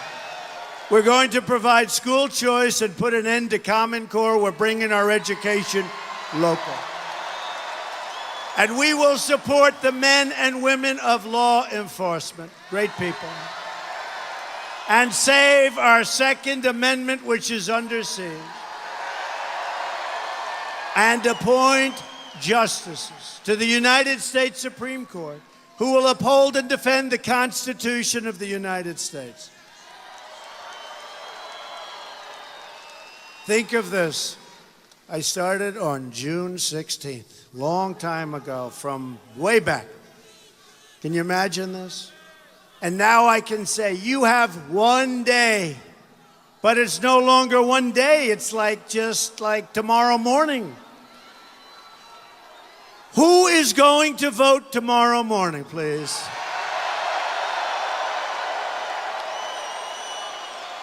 I promise you this. I will never, ever let you down. I promise you that.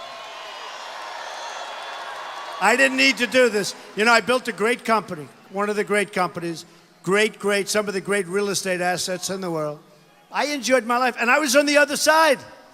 You know, I'm criticizing the other side because I understand the other side as well as anybody. But our country was in trouble, and I love our country. And I looked at what was happening, and I'm really happy I did this. I'm really happy I did this. It's been an amazing experience, and we are indeed going to make our country great again. You have one day to make every dream you ever dreamed for your country and your family come true. You have one magnificent chance to beat this corrupt system and deliver justice for every forgotten man, for every forgotten woman, and for every forgotten child in this nation. Do not let this opportunity slip away. Folks, it's never going to happen again. Never going to happen. In 4 years from now, never going to happen again. And people are voting that they never saw before. These are great people, but they never saw anybody they wanted. They're voting in numbers like they've never seen in Texas, in Florida. No matter where you look, they're voting in numbers like they've never seen before. We are fighting for every citizen who believes that government should serve the people, not the donors and not the special interests.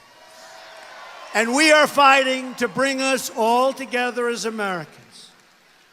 Just imagine what our country could accomplish if we started working together as one people under one God, saluting one American flag.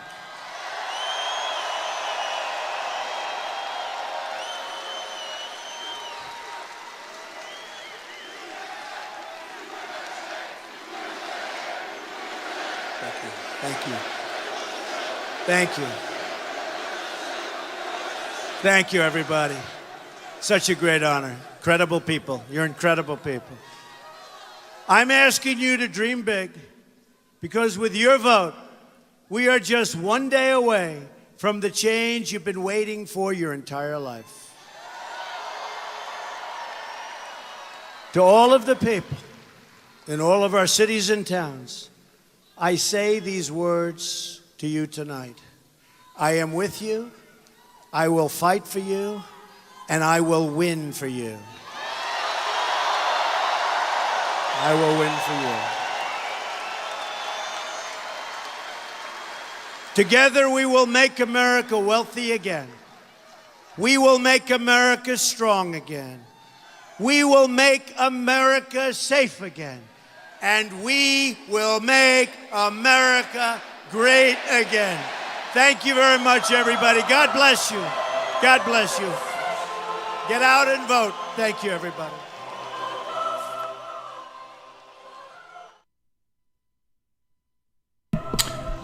Joe Seals back here at the RSBN studio headquarters. We just broke a record. We are so thrilled. We just broke our own record. We had 66.6 thousand, I think, viewers watching at one time. That is a new record for us. We can't thank you guys enough. Don't forget, there is another rally coming up. The last rally for Trump of this election season is coming up next in Grand Rapids, Michigan. It says 11 p.m. Eastern on your screen. I think you can count on it being a little bit later than that, as this one is just wrapping up. We are thrilled and honored and humbled that you've chosen to spend this night with us here at RSBN, a historic night. We are trying to take on the mainstream media, and you see when Trump asked the cameras to move, we're the only cameras in the whole building that move, and we did this because you people ask us to document this movement. It's amazing, and we appreciate all of you guys' support and everything you've done. This has been an emotional ride. This has been so awesome for us to be a part of, to be at the rallies and to see and meet all of you guys, and we really appreciate everything. Please consider contributing to RSBN. We are only funded by you guys, the viewer. We don't take money from big investors or anything like that. We want to be the people's network, and we want to do things that the mainstream media won't do. And we are in the process of changing over our format to some new stuff coming up soon, and you'll see that. So don't forget tomorrow night to tune in to our election night coverage featuring Dennis Michael Lynch, who will be a guest on RSBN. We'll be simulcasting it to Facebook and also here to our YouTube page. And you can also remember tomorrow night we will be live. RSBN will be live from New York for the Trump victory speech tomorrow night. We are that confident that he's going to win. So you need to get out and vote if you haven't yet. And please contribute to RSBN. We need the help.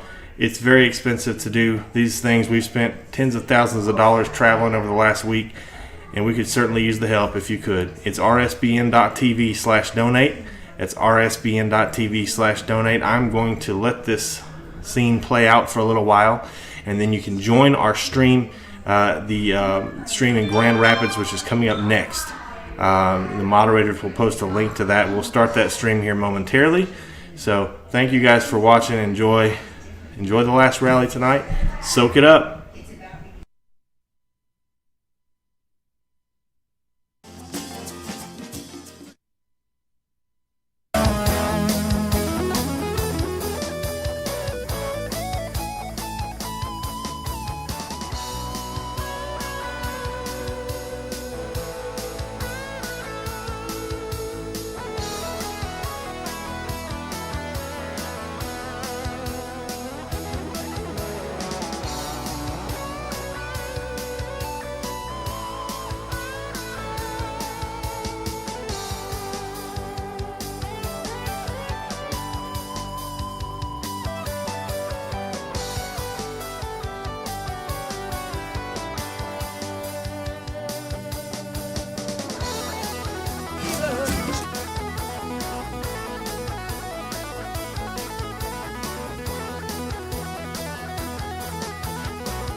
you.